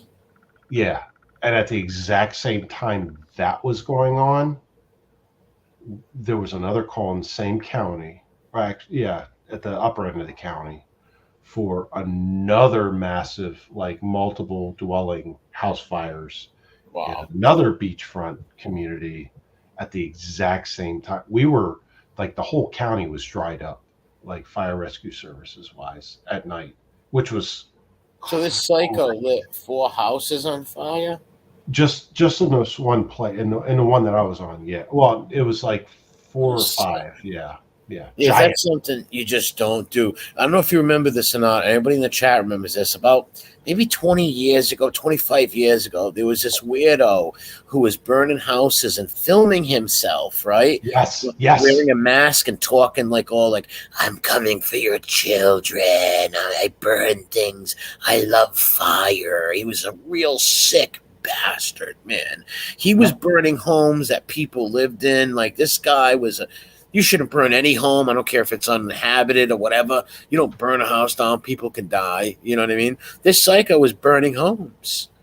Like I try to look it up and try to find like the video or who he I was. I can't find it. I know exactly who you're talking about. I know he was filming like he was filming from afar when the Yes, firefighter was yes, he was responding. hiding. Yes, he was Yeah, and sitting he there was. watching it, whispering, going, "It's funny," and all this crazy shit. It was actual sexual reaction by him. Really, I didn't know that. Oh, arsonists have a lot of sexual reactions to that stuff. A lot of it is. It's not just. It's not about control, obviously, because they have no control. Once they start to fire, they have no control. But a lot of it is about sexual stimulation and things like that. But not Wow. control, not control. But sexual stimulation, and we can get into the whole behavioral sciences thing of it. But yeah, I know exactly who you're talking about. I think I actually have that video somewhere. Really, do you? I Because think I'd I like to do. look. I want to do a stream on that guy, like on what happened with him, but I don't know his name. I know nothing about it. I don't even know how to go about like. Yeah, because he's narrating, he's filming with like the shoulder mounted potato. He's like, "Yeah, this is so. Oh my Yeah. god, da da da." Yeah, yeah. I know exactly He was what you're trying to talking scare about. people. He's like, "I'm coming for your children. Nobody can stop me. I can Yep, strike whatever." It was a yep, real sick. And they did catch the guy. I remember seeing yep, like him in court and stuff, but I just can't remember nothing yep. about it. I think I have the original video, that is potato camera video. I think I have that somewhere. Because that Uh, guy was a sick, demented puppy. I oh wonder yeah. if do you think he got out by now? I don't know. That was a long time ago, so 'Cause he was a it's kid, I possible. believe. He was young. Yes, yes, he was young. Yes. So he's probably out by now. That might be true. I It's don't know. possible. If I don't have the video, I know where I can find it. Yeah, I'd like to find because I'd like to maybe do a stream on that case because that guy was a demented kid. That was a sick kid right there. And now I knew sick kids when I was younger who used to do like crazy things in the neighborhood, like throw ice balls through windows and rocks at cars, like crazy stuff like Right, that. Because when you're a kid, you don't think like I'm gonna throw this rock over the bridge, and right, like right. you don't think like it could hurt somebody, stuff like that. So I know some crazy kids who used to throw dummies off bridges and crazy weirdo shit like that. But yeah, little kids, I'm talking 9, 10, 11 year olds doing that. Oh, But absolutely. they grew up to be normal people, though. Yeah. Well, Oh, Mike semi Wall. normal. I'm one of them. No, I'm only kidding. But yeah. Mike Wall. Yes, December '99. Six Worcester, Mass. Firefighters perished in that terrible uh, Yeah, RIP to the commercial Worcester guys. commercial building fire. That was horrible. I actually had a memorial T-shirt for those guys because I was still a volunteer back then in Delaware, and that was a horrible situation. That was arson, and yeah, I mean, hey, God bless them. God bless their souls. Rest in peace, man. Like, Yeah, that's terrible. Just like the station nightclub fire was brutal, also. oh yeah, up there in Rhode Island. Yeah, I knew yeah. like 3 people that died in that fire, and my cousins knew many more of them. But I knew like 3 of them personally. My next door neighbor, a kid I went to school with, and my cousin's friend, this girl, like she was way older than me, but I had a crush on her when I was like 12. She was like older, like 19. I was a little kid though. But yeah, they all died in it. It was brutal. I remember that night, and I'll never forget it. I was with my girlfriend, and all of a sudden, her phone's ringing at like 12:30 at night, like crazy. It was her old grandma calling, all nervous, like, "You're not at a club. Are you okay?" She's like, "Yeah, why? There was a fire." She's like, "Oh," she hangs up. She's like, "There was a fire." I'm like, "What do you mean? Your grandmother called you at this time?" She's like, "Yeah, there's a fire." I was like, "Huh?" We didn't think nothing of it. And I guess the next day we turned on the news, and it was like, "Oh my God, brutal." Yeah. But those guys did help though, from Twisted Sister and a few other rock bands, held a big thing for them and helped the people out because Oh man, those people got brutalized. Yes, and it's now a memorial park, I Yeah. guess you could say. Yes. Yeah, Yep. yeah. I'll never forget that night. That was that was something. Seeing the next day, then when, a few days later, finding out the people, like the kid John Longeroux, I went to school with, and he was like a crippled kid. He had some disease, but he got better. Like in middle school and early years of high school, he was in a wheelchair, and then he progressed to like walking with stilts, not stilts, those things for your arms. And then I guess he was walking regularly, and he must have Mhm. went to that concert. He must have got trampled quick, and there was nothing he could do. My neighbor Steven was a real good guy too. He died there. Him and his wife, actually, newlyweds too. And then that girl was the last one to die. Was my cousin's friend, a girl named Pamela from Johnston, who I had a crush on when I was a little kid. She used to come to my cousin's keg parties. She was the last one to die from her wounds. That was from a fire rescue perspective. That was one of the worst things I've ever seen. I actually watched a video because it was filmed like when it happened, right? Yeah. I Yep. watched the whole thing. I'm like, holy fuck! Um, so many lives could have been. Oh, prevented. All they had to do was do their job. See, in Rhode Island, as your family would know, they're from Rhode Island. It's very small. Anything small can easily be corrupted. People get paid off. So they let these guys put all that foam in there, the Tadarian brothers put all that foam and then let people go in there with pyrotechnics. And the back door, they weren't even letting people out. Like, no, go to the front door. I remember the video. I'll never forget this. When I seen it the next morning, they don't even show this video no more. It showed the people trying to get out of the door, and there was like people were stacked on the ground like 4 feet high, and then there's other people on top of them trying to push out, but everybody's wedged in. They're all wedged.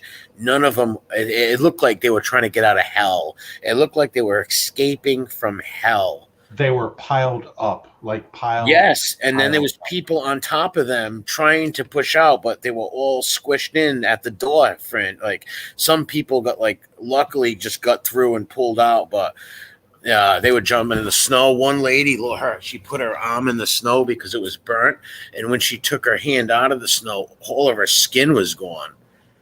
People Yes, were people were destroyed. The Boston burn unit. Most of the patients were sent to the Boston burn unit because Boston's got one of the best burn units around. yeah. Oh, yes, they do. But And that was just. Oh my god, that was very preventable. Very preventable. oh yeah, and those all them guys got off unscathed. Oh They had to go yeah, to jail for a couple of years and some money, but yeah. to all them people that lost their lives, all for that cutting corners bullshit. That's that Rhode Island's famous for. Businessmen around here. I mean, yeah, Not all, but yeah, you know what I yeah. mean. In this state, like back when Buddy Cianci was around, you couldn't even sign up to be a state trooper just to get in the academy. You would have to pay Buddy Cianci money. That doesn't Like, surprise me. Yeah. yeah, this state is. They said we were the most corrupted state in the whole union, always because we're so small. Anything small is easy to corrupt. Oh, SPK. I'm sorry, I'm already. But you're right. Uh, this is kind of a touchy subject, Emery. Uh, SPK said you start, Mr. Smith. Uh, so MRA, myself and SPK took an initiative to expose somebody on, and don't get mad at me, to expose somebody on Angel's channel that was a lying piece of shit. Surprise, surprise. Uh, and he and I worked behind the scenes and did it. Who Transbo? No, Louis the Lions. I see. I don't know that guy. I never even heard of him. What was his story? So he came. He was like one of the out of nowhere kind of people, like just whatever. Came on like, I got cancer. Hey everybody, And then like, hey, I'm going to bed. Good night, everybody. And like 3 hours later, he's still like, hey, everybody, I'm going to bed. Blah blah blah. A couple donations here and there, but then like, hey, I'm dying of cancer. I'm going through cancer. This, that, and the other thing. And I was like, like instincts. Like when at first, I'm like, something's kind of uh, going on with this. Mike Wall, because it was he got exposed. He didn't have cancer. He That's also went something on. terrible to lie about.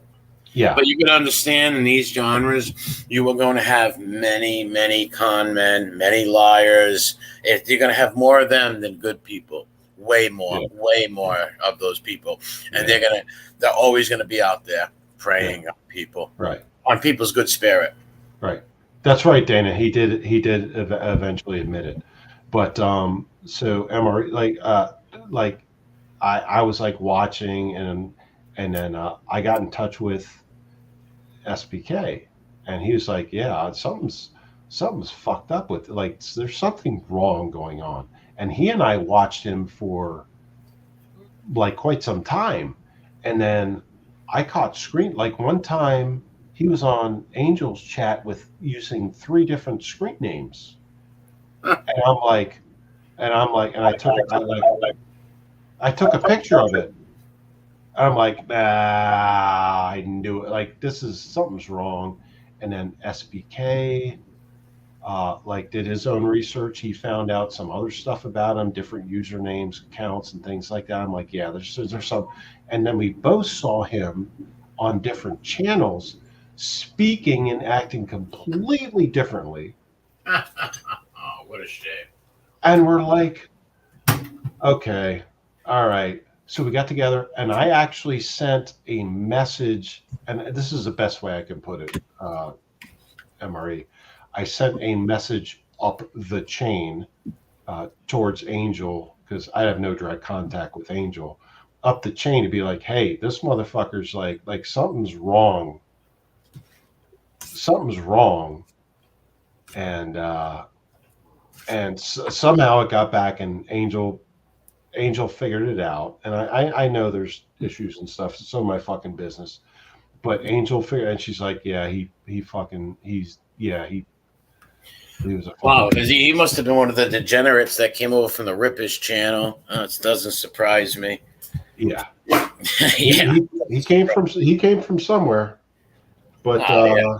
Only degenerates come from the Ripper's place, and yeah, it's sad that people got to come and lie and say they're sick. That's some bad stuff. Saying you like that's not good, man.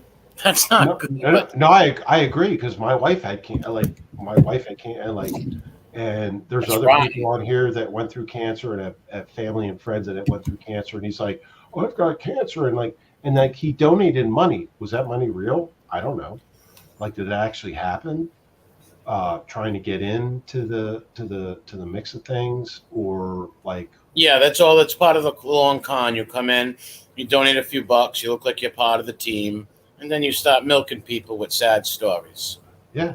But I have to give credit where credit is due. SBK and I were working behind the scenes, trying like getting information and exposing it, and that's what happened. And he's not there anymore, thank God. Yeah. Who needs a scumbag around I scamming agree. I agree. What are you eating? You're making me hungry. some pasta? Oh, you jerk! I'm hungry now. I Now gave I'm my dog a few milk bones. ah. Some pasta I had left over. No, that's fine. I had a Colton. What was Colton, the you're. guy's excuse? So he admit it? What did he say? What was his excuse? I was not around when he admitted it, but he admitted it, and Angel saw it or heard it or whatever. But he admitted it that he was faking the cancer thing, and What a scumbag!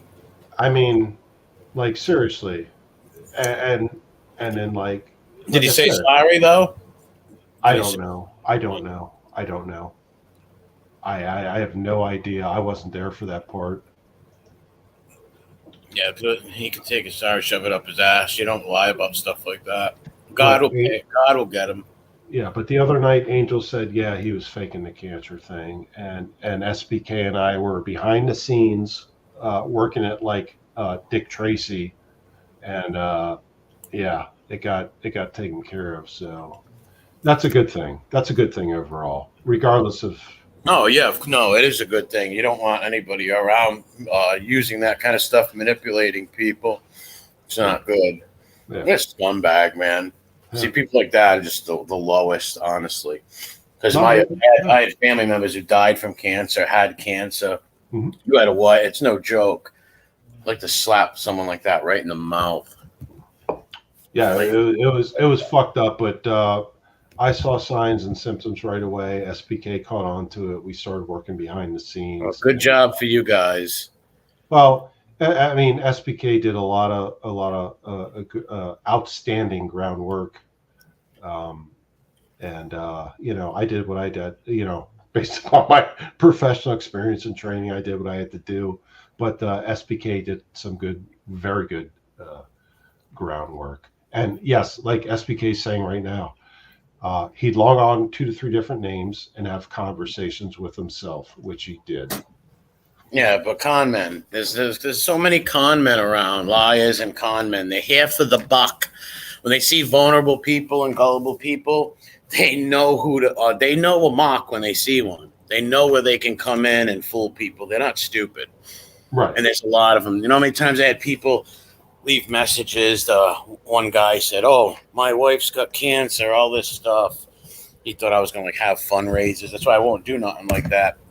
I only did it one time because Dominic checked the kid out, little kid Jacob, and it was totally legit. They checked it head to toe. That's the only time I had a fundraiser. I won't just believe somebody, and I don't care. I'm not believing nobody. People, this is full of cons, degenerates, sheep, people with no morals.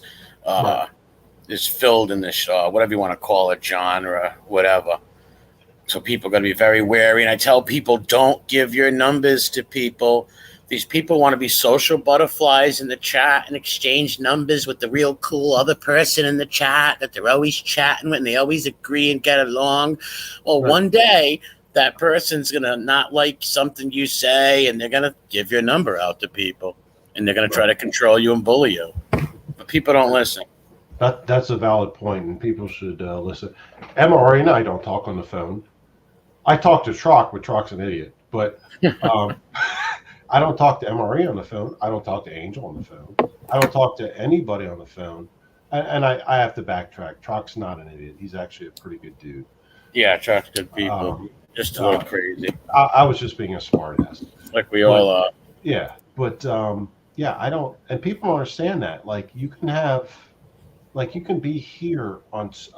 This is my only social media platform, so you can be here and be nice and fucking honest, which is how you should be, and get along with everybody. Have a good time, and that's it. And then go on with your life.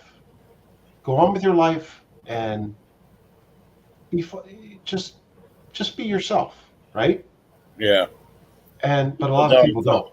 A lot of No, people don't. because this is a place where people can relive fantasies. Someone can come on here and be whoever they want to be. Like when I started my channel, I could have said I was anything. I could have said anything to people, and people are going to take you at face value at first. Yeah. You got to be careful of who you, especially when it comes to money or people asking for fundraisers, stuff like that. You gotta have your antennas up.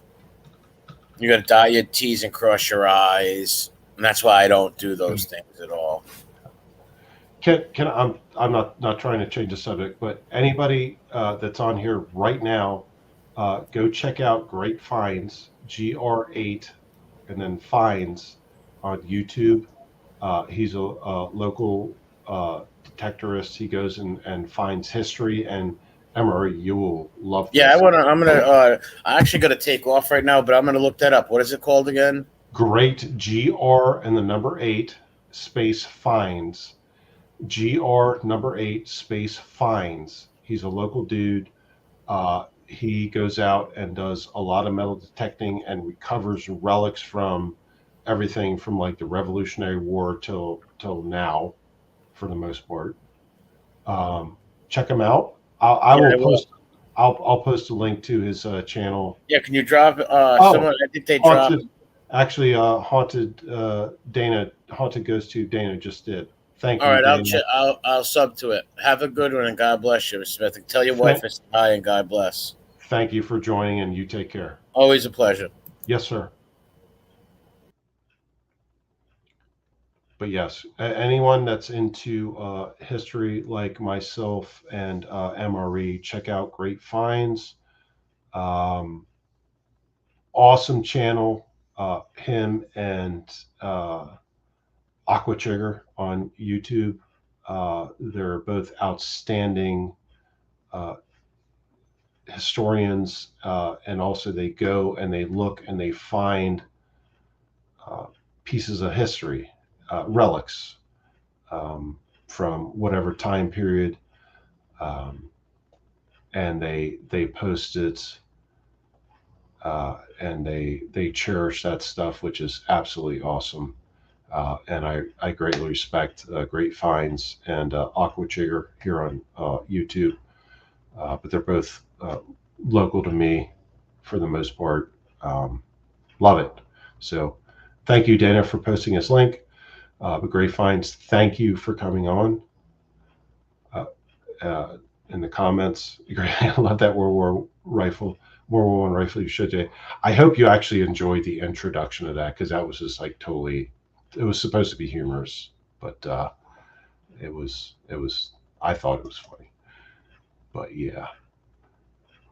Um, thank you to Great Finds. Also, um, if if Great Finds wants to get Bo on here, I've had communication with Bo behind the scenes for a totally different thing, uh, political stuff. But yeah, let's see. I can drop. Let's see. I mean, Great Finds. You're always welcome to join if you want. This is probably a little bit uh, off topic uh, for your channel and our interests, but I have different interests. But you're more than welcome to join if you want. Um, but yeah, thank you, Hey Teacher. I appreciate you stopping by. Always good to see you and hear you.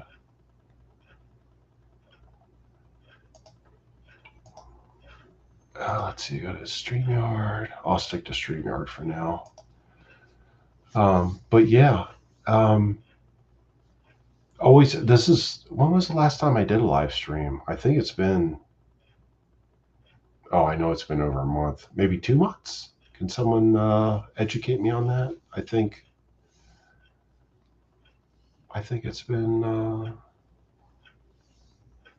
I think it's been. Yeah, it's been probably almost 2 months because of.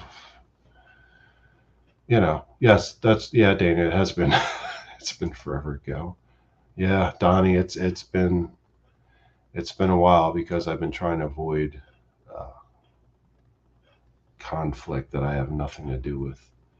But also, it is.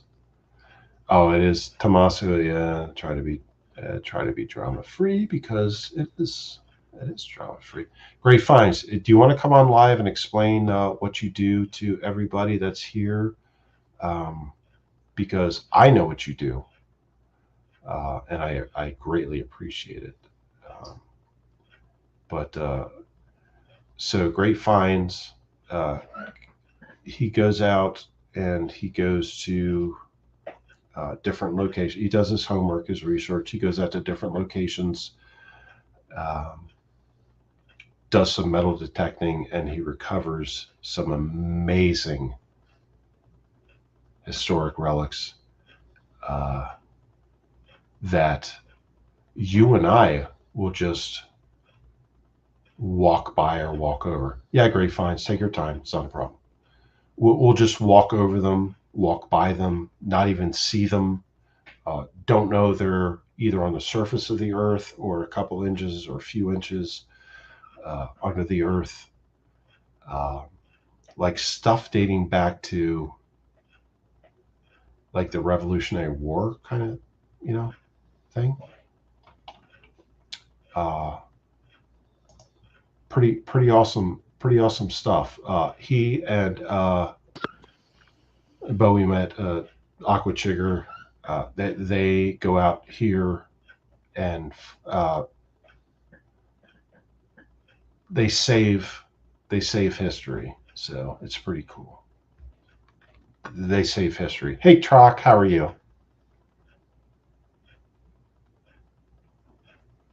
Hello.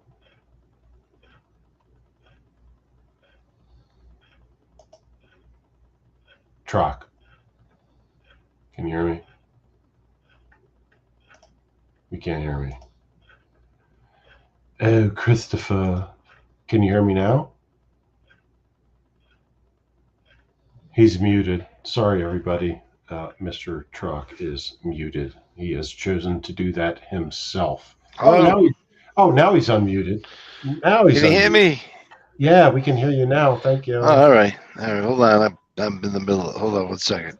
Yeah, Dana, he muted himself. I couldn't. I tried to unmute him, but it wouldn't work. I don't know why you can't hear me. Can you hear me? Yeah, we can. We can hear you. All right.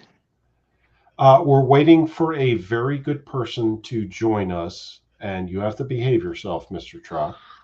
Oh, I thought you were talking about me. I don't know. I am talking about you. Now you're muted again. Stop muting yourself. Well, I'm in the middle of something. Just give me 2 seconds. Sorry. Okay. Well, when Great Finds comes on, you have to behave yourself. Understood? Of course. Who's that, Richard?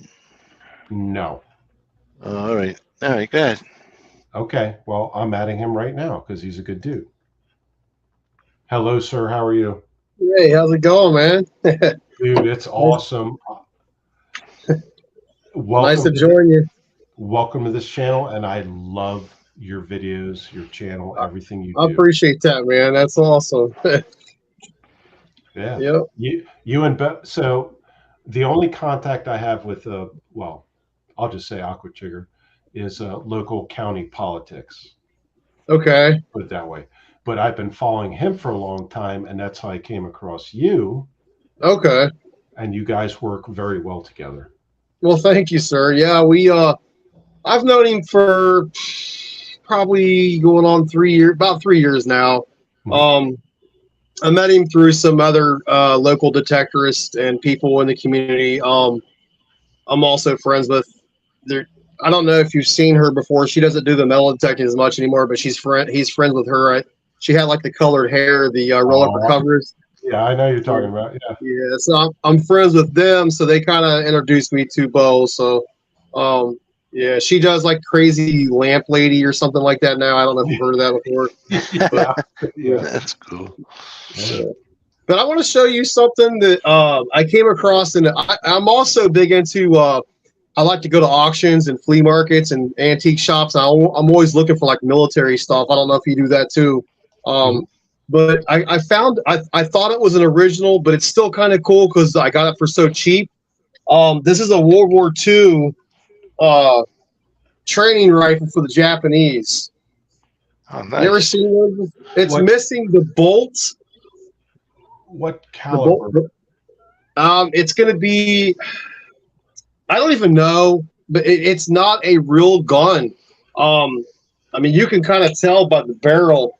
It's not made uniform, but this was a training rifle in World War II for the Japanese. I think it's a training rifle for the Arisaka. I don't know if you've heard of that rifle before. Arisaka, yeah, Arisaka. Arisaka, I can't even say it. Yeah, but I got that for $30 today. That's an unbelievable price, even without the bolt. That's still cool. Yeah, it's got like it's got a number right there on the side. It's got the your sight. Is that the aircraft sight? Like they're sighting in aircraft? Yes, sir. Yep. Yeah. But I just wanted to show you that because I know you're into that kind of thing.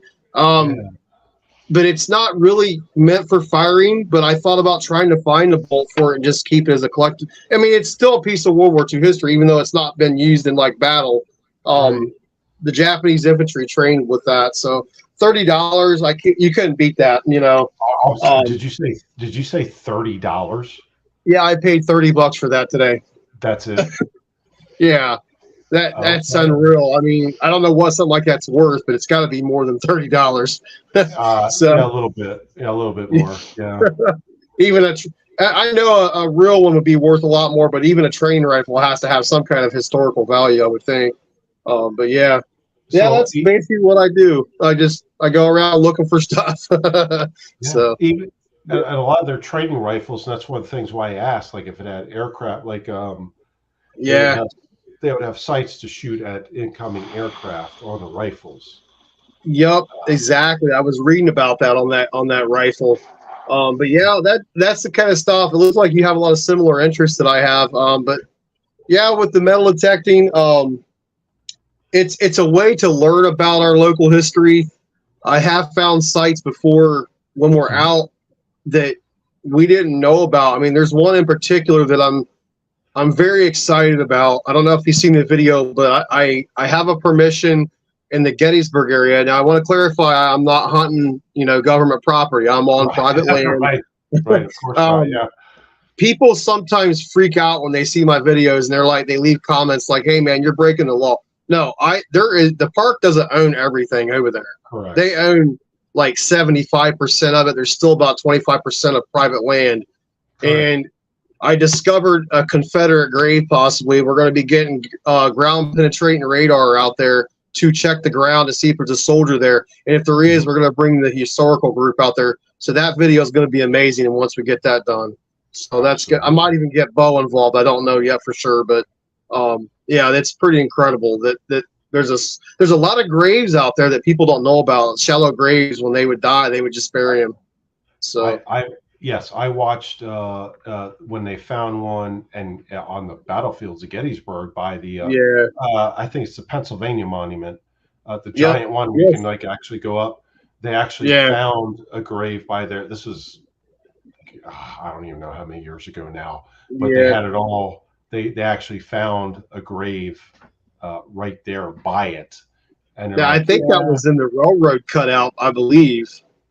It might have been. Are you in Cumberland area? I don't want to ask exactly. I know it's privacy. I'll tell you exactly. I'm in Cascade, Maryland, right next to Fort Ritchie. Fort Ritchie. I thought you were in West. Okay, I heard you say Western Maryland. I was thinking like Cumberland. No, not that far out. But that always confuses me when I first moved out here.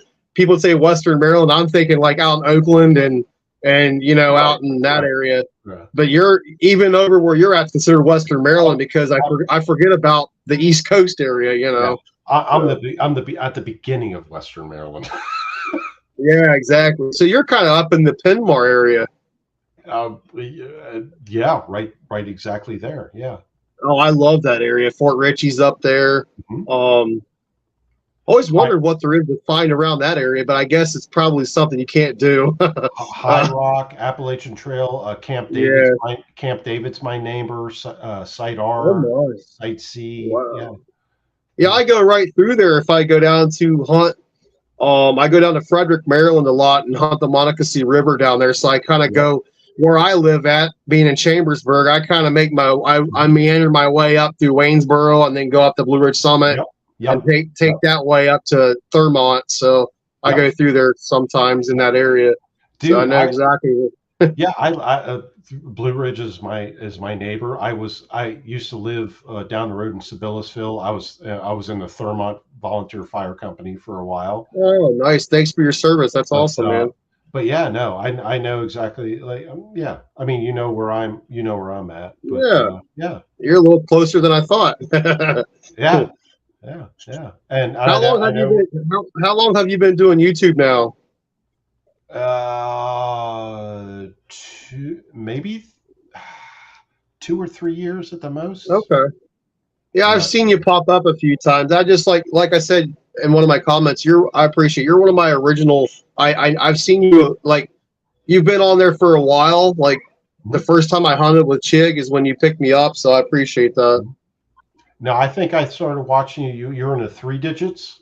I think. Yeah, it somewhere wasn't around much. there. Yeah, it wasn't much. But what? Yeah. But what? Well, actually, I had when you first did it, I actually had a problem. The first time I hunted with him was like 3 or 4 years ago, and my channel started growing, and I got hacked, and someone deleted my channel. Seriously. Oh yeah. Oh well, yeah. I lost like 600 subscribers because of that. I had to start over from scratch. They couldn't get it back. So that's when I set up the 2-step verification because that's too risky, you know. People are mean out there, man. They do that just you build something up and then all of a sudden it's gone. And it's like, why? Why? I mean, seriously. You know, we live in a world that's too full of too much stuff like that. Just try to, like you were talking a minute ago, just try to get along the best we can, you know.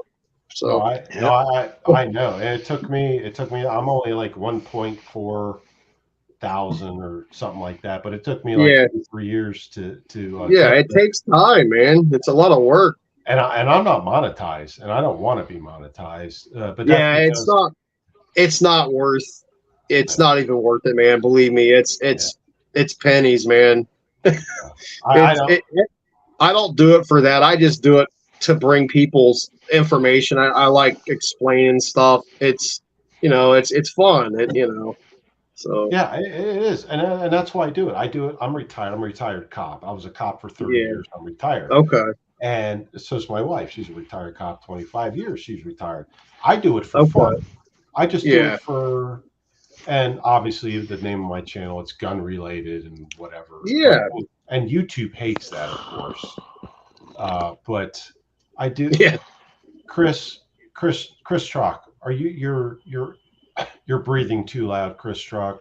You're interfering with Great Finds and I. Oh no, it's okay. It's all right. No, I always pick on that. We all pick on him. He's fine. Yeah. But, I thought he was snoring. Maybe I'm too boring or something. no, he's drinking coffee or something. Okay. I think he actually did. Oh, my bad. I didn't even realize I was unmuted. I'm sorry. Oh, it's all right, man. It's all right, Chris. But yeah, man, I appreciate you bringing me on here. No, absolutely. Yeah, I'll have to try to get some more. I'm going to start doing some.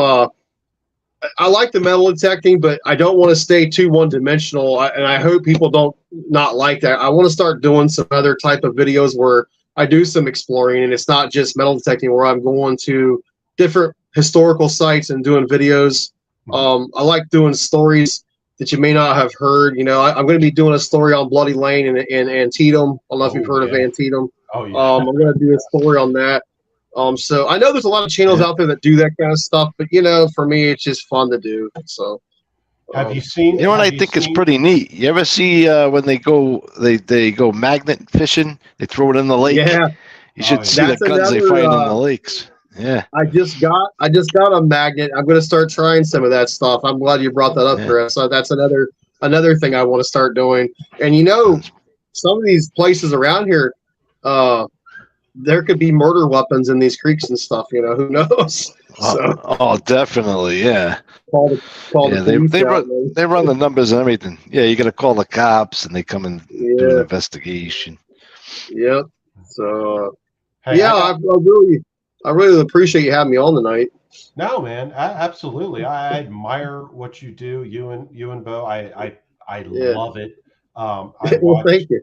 I watch those videos religiously, honestly, and I think you guys are actually saving history. You're recovering history, saving history, and that's outstanding. Because people like me, I just walk by, even though I want to see it. Like the stuff that I've recovered is like World War II-ish, things like that. But what you guys are finding, what you do, the dedication is just like outstanding. Oh, I tell you what, when you come home on the day of that, you're pretty tired. I mean, it's not easy. You got snakes bothering you. You got beavers. I don't know if you've seen him get bit by he got attacked by that beaver. And you have people also. You have the people that want to try to, like, sometimes when you're in the rivers and stuff, that's considered public property, and usually you'll have people call the police sometimes. And they come out and they say, hey, man, you're not doing nothing wrong. You're just cleaning up the river. Don't worry about those people that's doing that, man. Just keep what you're doing, you know. Right. As long as I stay off the battlefields and that kind of stuff. But, you know, you don't see the amount of junk that we collect also. We get cans, bottles, junk. We're cleaning as we go. And that's important for me, too. So, you know. And that's one thing that I truly appreciate. You guys spend, and I know videos are edited and things. We have to, or you guys wouldn't want to see us finding the cans and stuff. Find all the pull tabs, the cans, the other stuff that's not fishing line and right, daubers and everything. I tell you what, that's dangerous, man. I've been in some deep water before. I always keep a knife in my side because I've gotten tangled in people's line, and if I'm in 8 foot of water, you may drown. That stuff can get tangled in you. You got to be able to cut it, you know. It's bad. And that's the one thing I hate about that, man. People go fishing and they leave their chicken liver containers and stuff on the bank and their beer cans, and it's like, man, I'm a fisherman too, and I never would do that. I take everything with me, you know. Yeah. So it's all in how we're raised. I mean, I'm doing this, and when I go and I see that, it upsets me, but I try to clean it up before I leave too. Yeah. If it don't smell too bad, oh my God, I've had jeez, some of that chicken liver, man. Ooh, it gets rotten.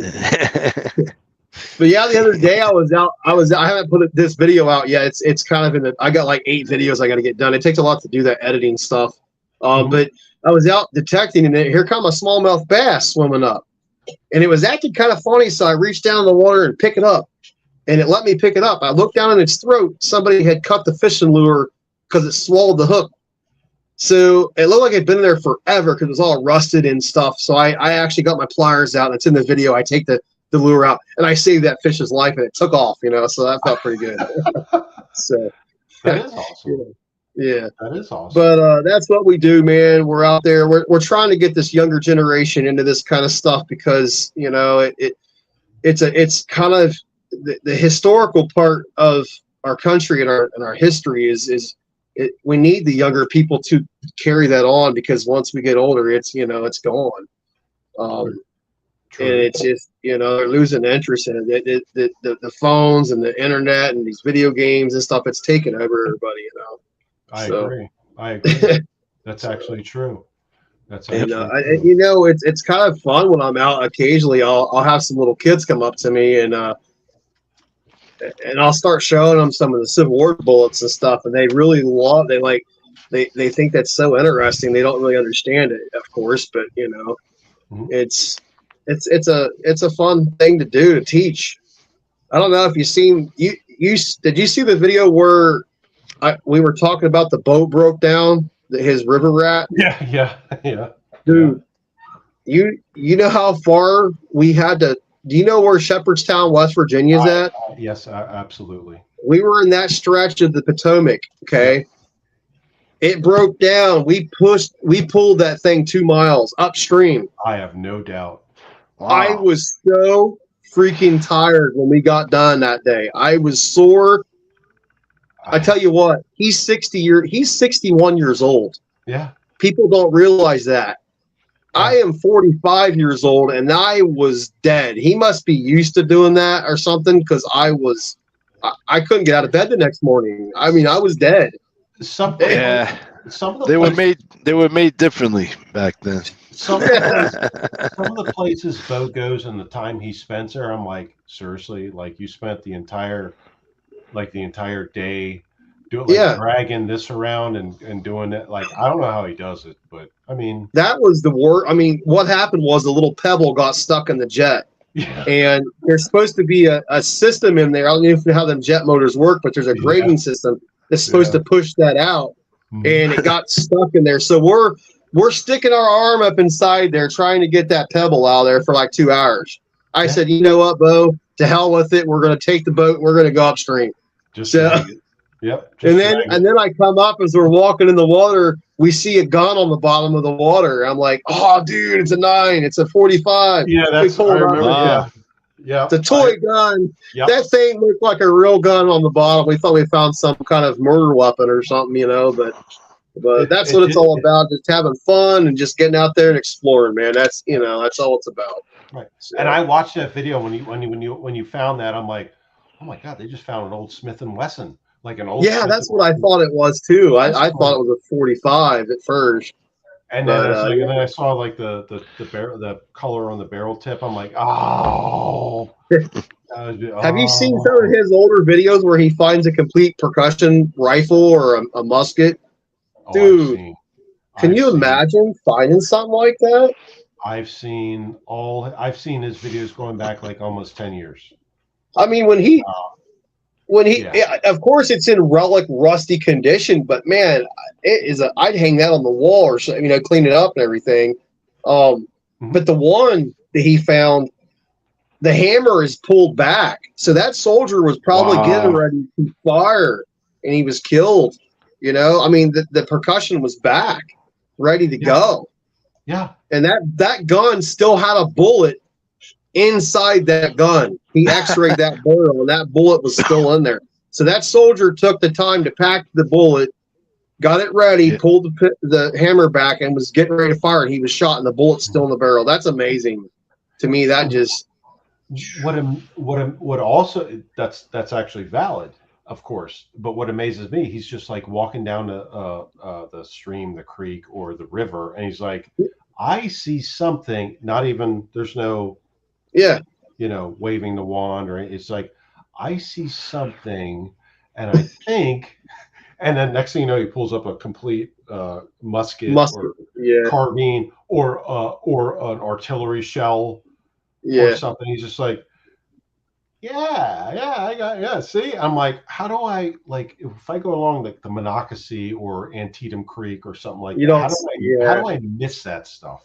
Yeah, it's insane, man. I mean, I don't have that capability. I mean, I do find bottles and stuff when I go out walking, but I don't find muskets. And I'll tell you something. There's people that's accused him of planting stuff. He don't do that. I want to set that straight right now.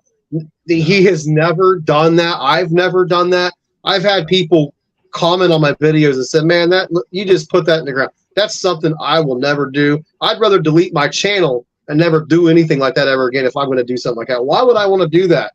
I like to genuinely find stuff to show you guys. I'm not going to plant a quarter or an old dime so I can get views. I don't care.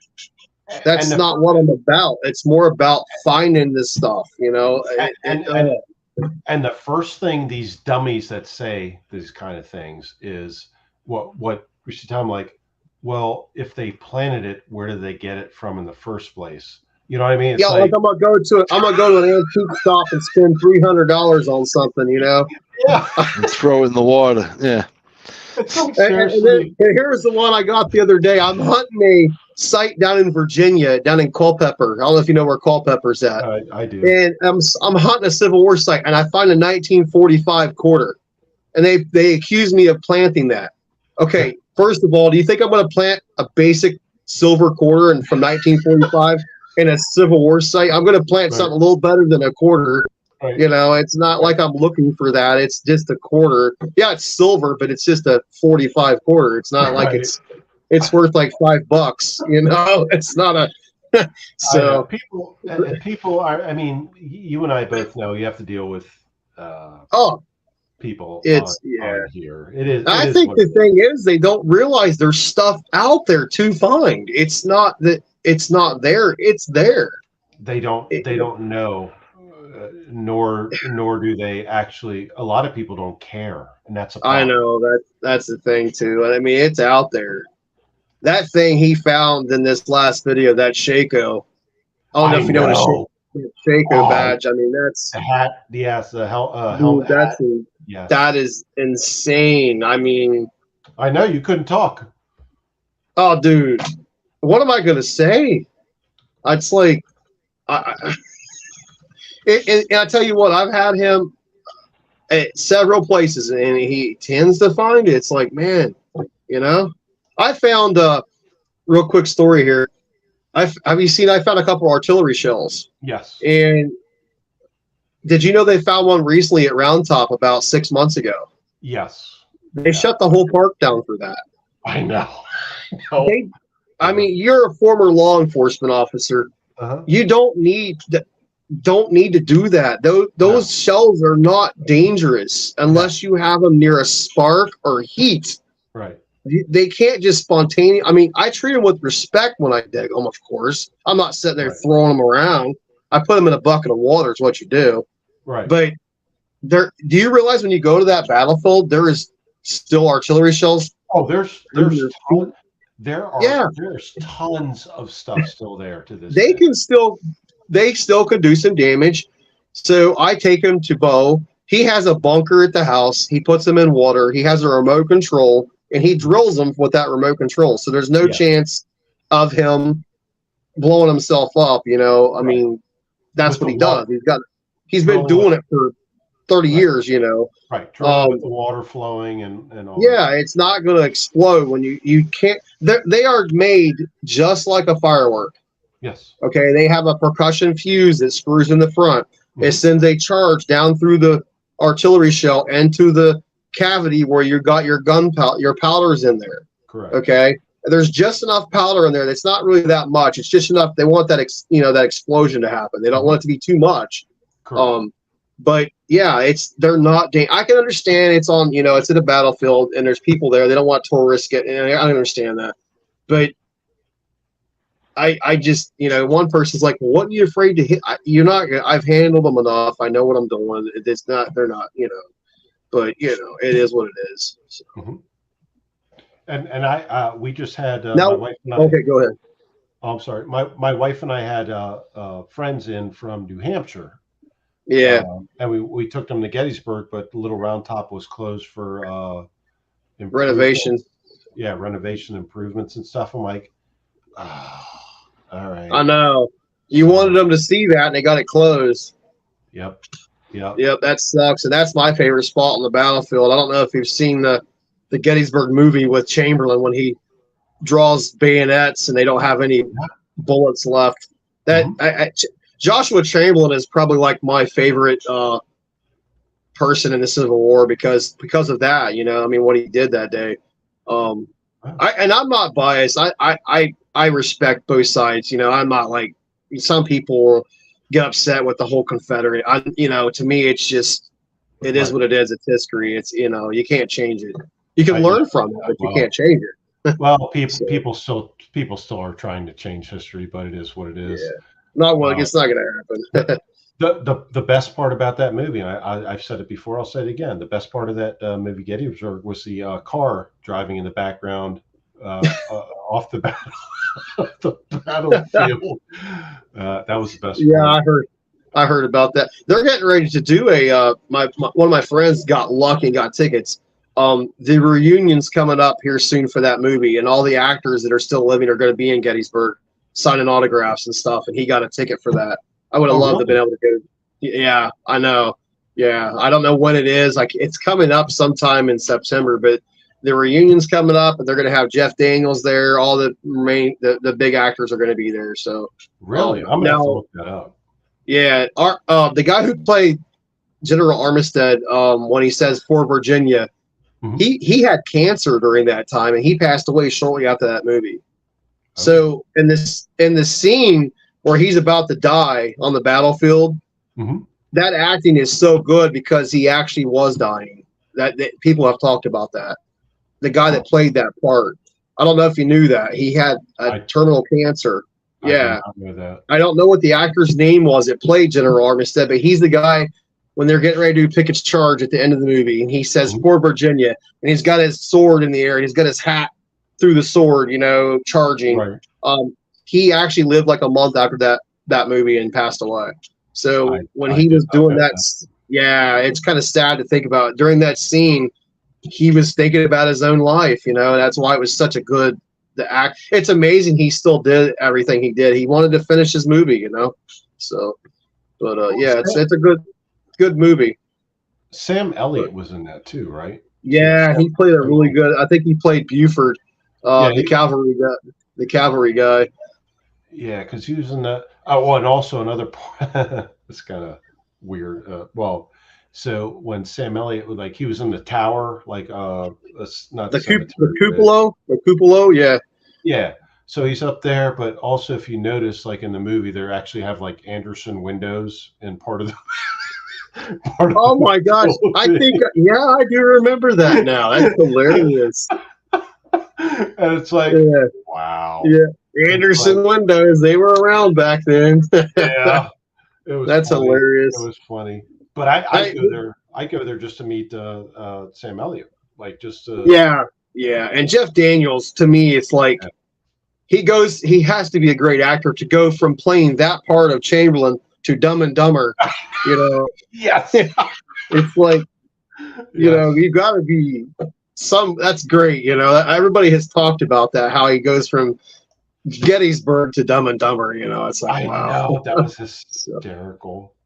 Colton Minnick, you are more than welcome.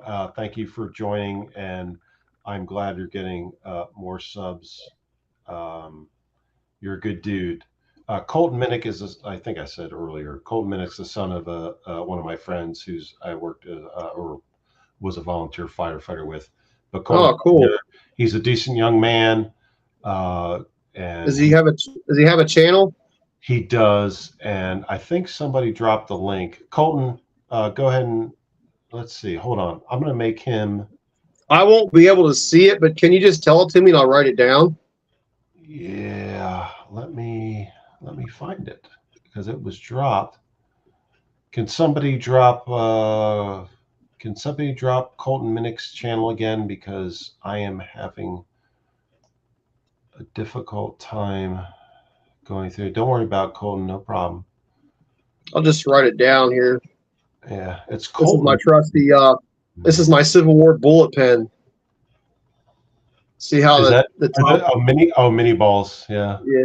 They're not real. I got he's have you seen Jill in my video? She has short hair. She's a retired state trooper.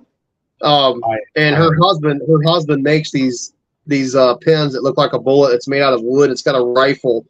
There's this part right here is like a musket.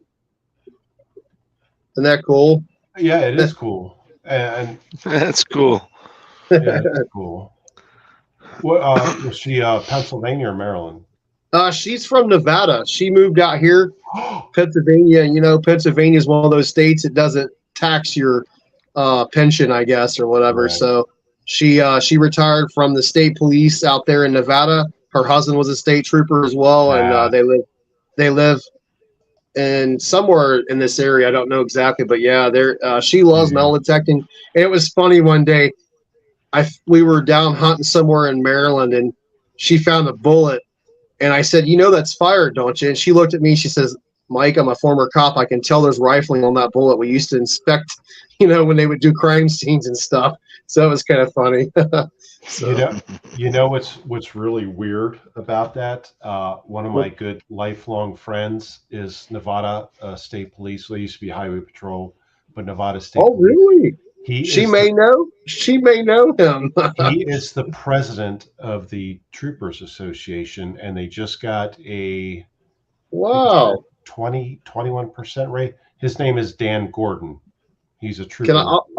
I can remember that. I'll ask her if she knows who he was. Yeah. She was there. She was served out there for a long time. So that's weird. Dan Gordon. I'll ask her about that. He was a dispatcher and a police officer in Delaware. Then he was a DC metropolitan area metro police officer. Okay. And then he lateraled to Nevada Highway Patrol back then. Now they're Nevada State Police, he said. But he has been the president of their Nevada State Police Troopers Association, I think they call it, something like that. Okay. But he's still there. Yeah. I'll write that down. That's weird. Very weird. I bet she knows who he is. I mean, she was a trooper for many years out there. So Now what is your friend's channel's name? Did you get it yet? Colton Minnick. He's commenting. Somebody dropped his link earlier, but I can't bring it back up because it was commented. I'll tell you what I'll do, since I can't see it. I'll go back. If are you going to have a replay of this video? Oh yeah, no, I don't delete it. Yeah, All right, it'll all be right. I'll check it out when I can. But I wrote his name down, so I'll look for it. yeah. Cole Minnick. He's the son of one of my friends who I was a volunteer firefighter with. That's awesome, man. So yeah. Well, hey, listen, I hate to cut it out here, but I was actually about to go to bed when when I was watching you. No, that's So cool. that's why you had to give me a minute. I was laying in bed, just kind of chilling, watching you on my phone. I'm like, you know what? I said I got my office back up and turned everything back on. I was like, I'll get back up. So Well, I appreciate you. I appreciate you coming on. I hey, no problem, sincerely man. Yeah, I sincerely appreciate what you do and what you present to all of us that are interested in the same type of thing. So yeah. keep up the great work, and All right, man. you know, say hi to Bo, and I'll tell him. keep it up, dude. Love it, love it. Thank Have you, a good sir. night, Have a good man. day, man. Take Thank you. care, Chris. Peace, man. Take care. Thank Yep. you. You're Have a good one. That's cool, man. Yeah, he's a great dude. Like they recover history, dude. Like they recover. I know. I watched. I love watching stuff like that. You kidding? Yeah, that's what they do. That's what he does. That's it's just awesome. Like it's amazing to me what they find, what they recover. So, and that's stuff that could be lost to Mother Earth like forever, but they recover it. Oh, So, I mean, I watched the. I really want. I watched the one with the magnets a lot, and oh man, yes, they pull up so many handguns and rifles, yes, shotguns.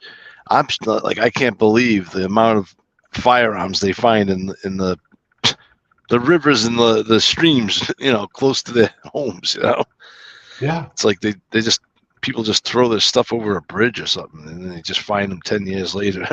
Sometimes I they know. find what's really interesting when they find cars and people that are in the cars that have been missing for years. Oh yeah, That's really interesting. yes, Yes. yeah. No, I agree. Oh, But hold it's on. not easy. It's a lot of hard work. I tell you that. They use radar. They use that like little sonar radars, and they use magnets. Sometimes they find safes. I don't even know how they pull them things out. I'm sorry, Colton. I just went to your YouTube page. I copied your link and I just posted it. So, which dog is that in the backgrounds? Actually, that's both of them, Colton. That's both Bear and Lexi. Even though they're blurred, that's Bear and Lexi. I can't even see them. Yeah. Colton knows who they are. That's Bear and Lexi because Jan had surgery on Wednesday and she's recovering, so the pugs have to stay with me. Yep. For a couple weeks. He's got pug watch for the next couple weeks. Yep, sure do. Yeah. And Bear is loving it because he's getting extra food in his bowl.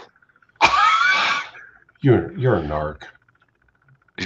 I heard you're giving him snacks late at night now. I actually gave him a French fry yesterday. I mean, he can't be eating that. I mean, he's on a strict diet right now. They both are, but Yeah, whatever you do, don't give him chocolate. Oh my God. no, I don't give him chocolate. Colton, I will tell her that you said hi. I will tell her you said hi. Yeah. I will tell her you said hi. And tell your mom and dad I said hi too. I know she was having trouble sleeping. Did you help her? Was she able to fall asleep yesterday? Good. Yeah, thankfully she hasn't been in any pain since the last, and this is supposed to be the final surgery. The final surgery, no pain, so that's good. Now I'm just a pug sitter for a couple weeks. Yep. And that's fine. He's all right. They bite him. Did you see him? He lifted his head up. He's like, huh? He's like, yeah, I'm hungry. Give me a hot dog. Yeah. Colton, you're a good man. I'm glad you're on YouTube. Do you ever give Bear beans, like baked beans? No. He would love baked beans. Well, he might like them, but the rest of the world won't if he eats some. And you know what I'm talking about. I don't understand, but okay. Oh, you don't understand. I think you're not being truthful. Well, I mean, he is sleeping on your pillow, right? Actually, the last 2 nights, yes. Yep. And that's why he's not getting beans. Yeah. Yeah. I tell you, I was trying to get Little Trocc to try the baked beans. She will not eat them. I don't know what it is. I used to love them as a kid. I'd put ketchup on them. I'd even put them in an empty hot dog bun and make like a sandwich with beans. Oh boy, oh boy, oh boy, oh boy, oh boy. Hey, Colton, is your dad awake or is your mom awake? A new 3,500-gallon tanker and a lame EMS engine soon. Oh, at 10? At station 10? 3,500-gallon tanker and EMS engine? Boy, oh boy, oh boy, oh boy. Big money. Boy, oh boy, oh boy, oh boy. Well, the county's trying to take over the volunteer stations. It's not my county. It's not where I live anymore. It used to. Go figure. And it's a station. It's a station where I used to. That's how Colton Minnick's dad and I used to be volunteers together. But I left the county. That's so crazy. Like they'll close regular stations, and then a couple of years go by, and then they stop trying to take over volunteer stations. That's what they're doing in that county in Maryland. It's Frederick County, Maryland. They're trying to take it over. So, yeah, 3,500-gallon tanker and a lame EMS engine. You know why, Colton? Because they're trying to copy big county fire departments, because Frederick County wants to get rid of volunteers and wants to be a big county fire department, which they won't be anytime soon. But that's what they're doing. That's just my personal opinion. 102 and 101 will be gone soon. Yes, I have no doubt. So engine 102 isn't, if I remember, it's an older engine. 101 was a Freightliner, or is a Freightliner. It's an all-wheel drive, very slow engine, a rescue engine. But yeah, but they'll be replaced soon, and the county's already taken a foothold in that volunteer station, which is ridiculous. But whatever, it is what it is. Yeah, Colton, volunteers. That's who started it. And remember, a lot of the career guys used to be volunteers and still are, and yet taking over volunteer stations. So whatever. I'm not in it anymore. It's none of my business. None of my business. Yeah, none of my business. It really isn't, because I'm not doing it. I got nothing to do with anything anymore. I'm nobody. So. Well, you still put out fires up on the hill there, so. Well, only on my own property. But, yeah. You know. Yeah. For watching, who's watching now? I know you, me, Colton. Oh, now there's 3. Maybe it's just a 3. All right. What? There was like 7. What do you mean? There was like 17. Well, there was. I mean, I'm just talking about right now. Oh, there's 4 watching now. Who else is here? Is there anybody out there? Is there anybody? Tommaso's here. Tommaso, thank you for joining. Yes, Colton, I know. I have no doubt your dad will be a captain or lieutenant. He's getting a lot of experience and training, so that's good. That's good. That is good. yeah, I don't think I could. I don't know. That's some tough training. Let me tell you. Well, it takes something. Buddy of mine does it. He does volunteer. and he's like one of those power lifters. Guy's got to weigh about 400 something pounds. And when they gave him his fire coat, especially they had to have it specially made. You could fit 3 regular firemen in it, But it took him a couple of weeks, and he finally got it. He was so happy when he got his, fireproof coat. That kid there, you could probably run right through a wall. Yeah, that stuff. I still have several. They call them turnout gear or bunker gear. I still have several sets, along with everything, all the equipment and stuff. But they're quite heavy, and you usually, you have to get them bigger than your normal size because you're literally a lot of gear. Yeah, when you put that gear on, just the coat, the pants, the boots, and then you put the helmet on, and then everything else that goes with the gloves, the fire resistant mask, the SCBA, the tool. You're talking you're adding almost 100 pounds to your own body weight.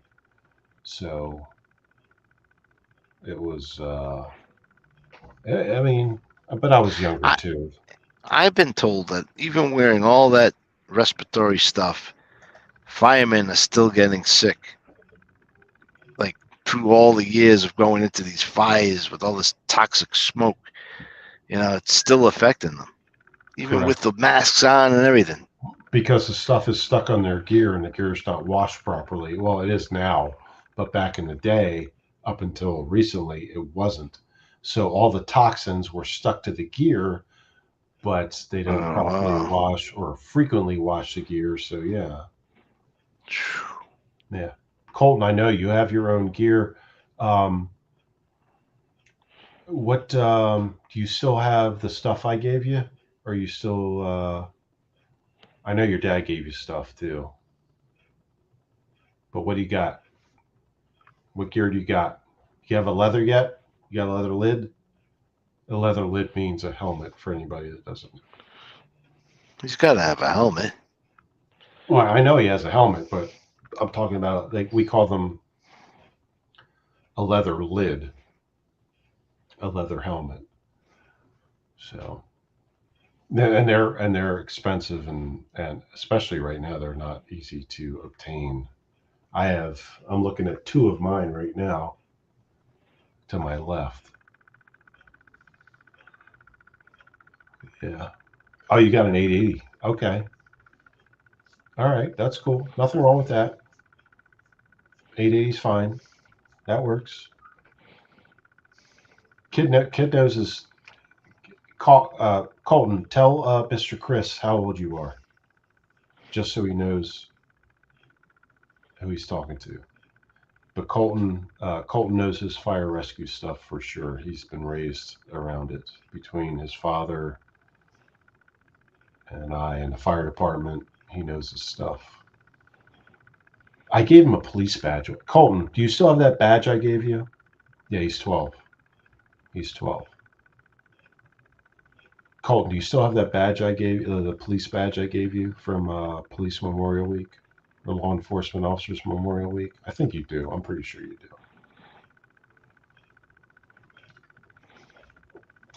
But yeah. Never gave me a badge. You want one? I'm joking. Wait a minute. Colton, it's 1 a.m. What are you doing up? You still have the badge. That's awesome, dude. That's awesome. All right. My daughter gave me a badge. What? It said number 1 dad. Well, maybe your daughter and Colton can date someday.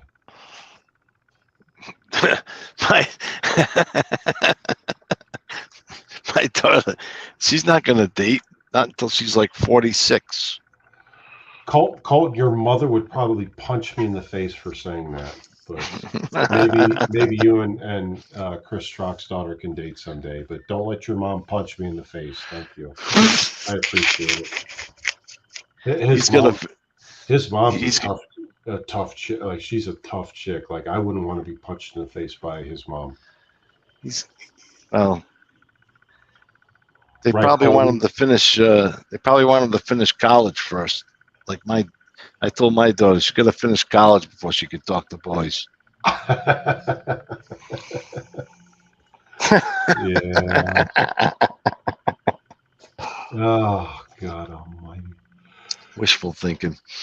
Yeah, that is wishful thinking. I'm gonna let you take over for a minute because I have to go do something real quick. Oh boy. So you're in charge, Colton. Okay. Actually, you know what? You know what, What? Chris? Colton's in charge Okay. Colton, you're in charge. for the next 2-3 minutes. Okay. Yeah. Very interesting. I'd like to get one of these days. I'd like to get one of those magnets to go magnet fishing off one of the local bridges. I can imagine what we'd find. I think some of these spots, I think some of these people would dump in cars and everything in them.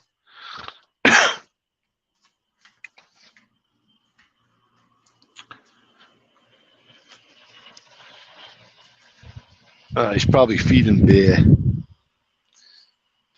Bear wants his usual 1 o'clock in the morning Snickers bar.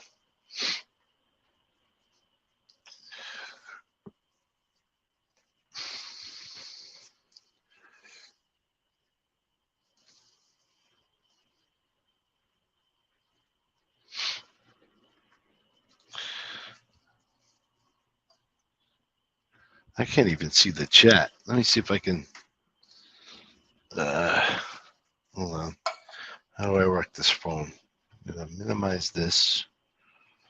Is this the chat?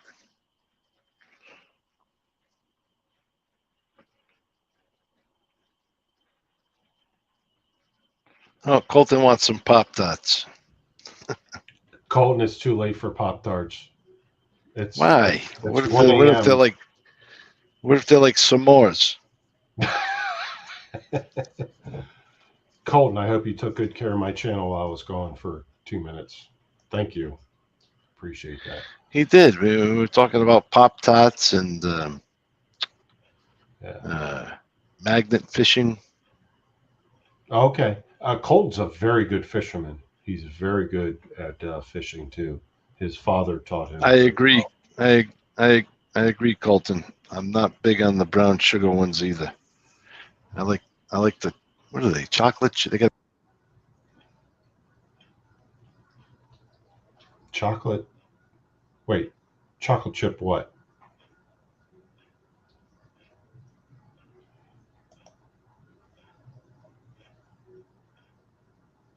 Trocc, I think your battery died or you're disconnected.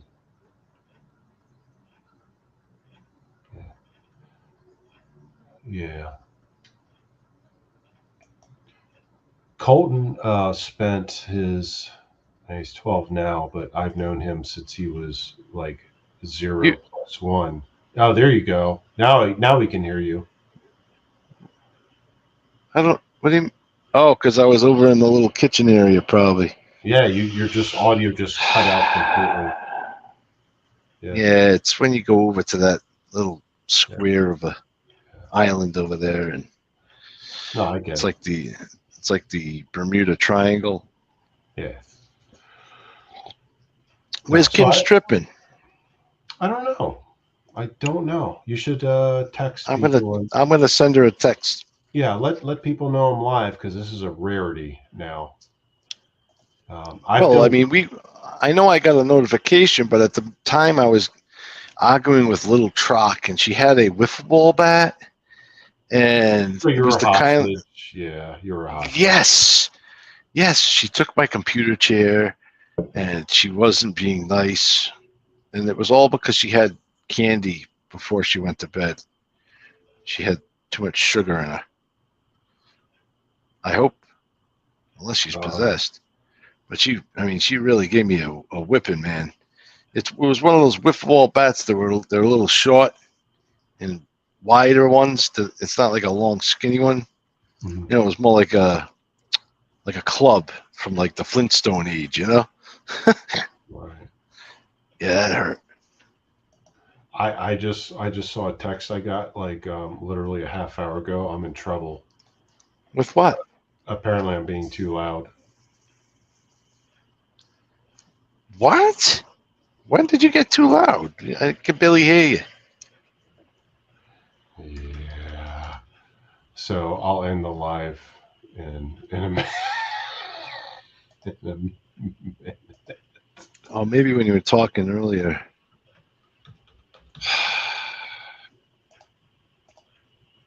I gotta get out there so I can move your studio somewhere else.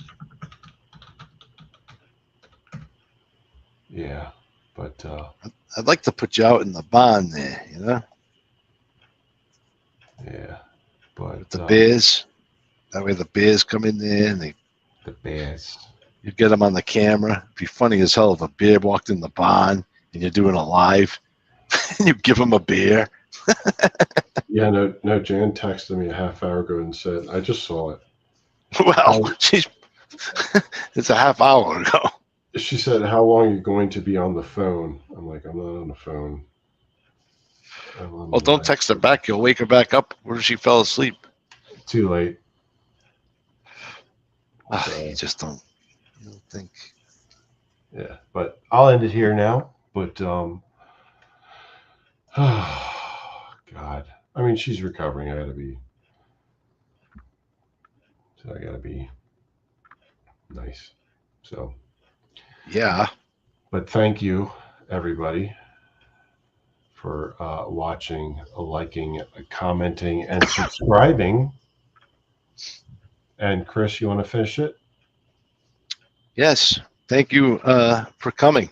Everyone have a lovely rest of your, well, it's actually Sunday morning. So, yeah, have a good weekend if we don't see you, talk to any of you. And God bless you all. Be safe. Colton, good to see you. Thank you for joining. And everyone, Yeah, Colton. Have a good one. So go get some Pop-Tarts. So, jeez. All right, everyone, have a good one. See you. Ciao.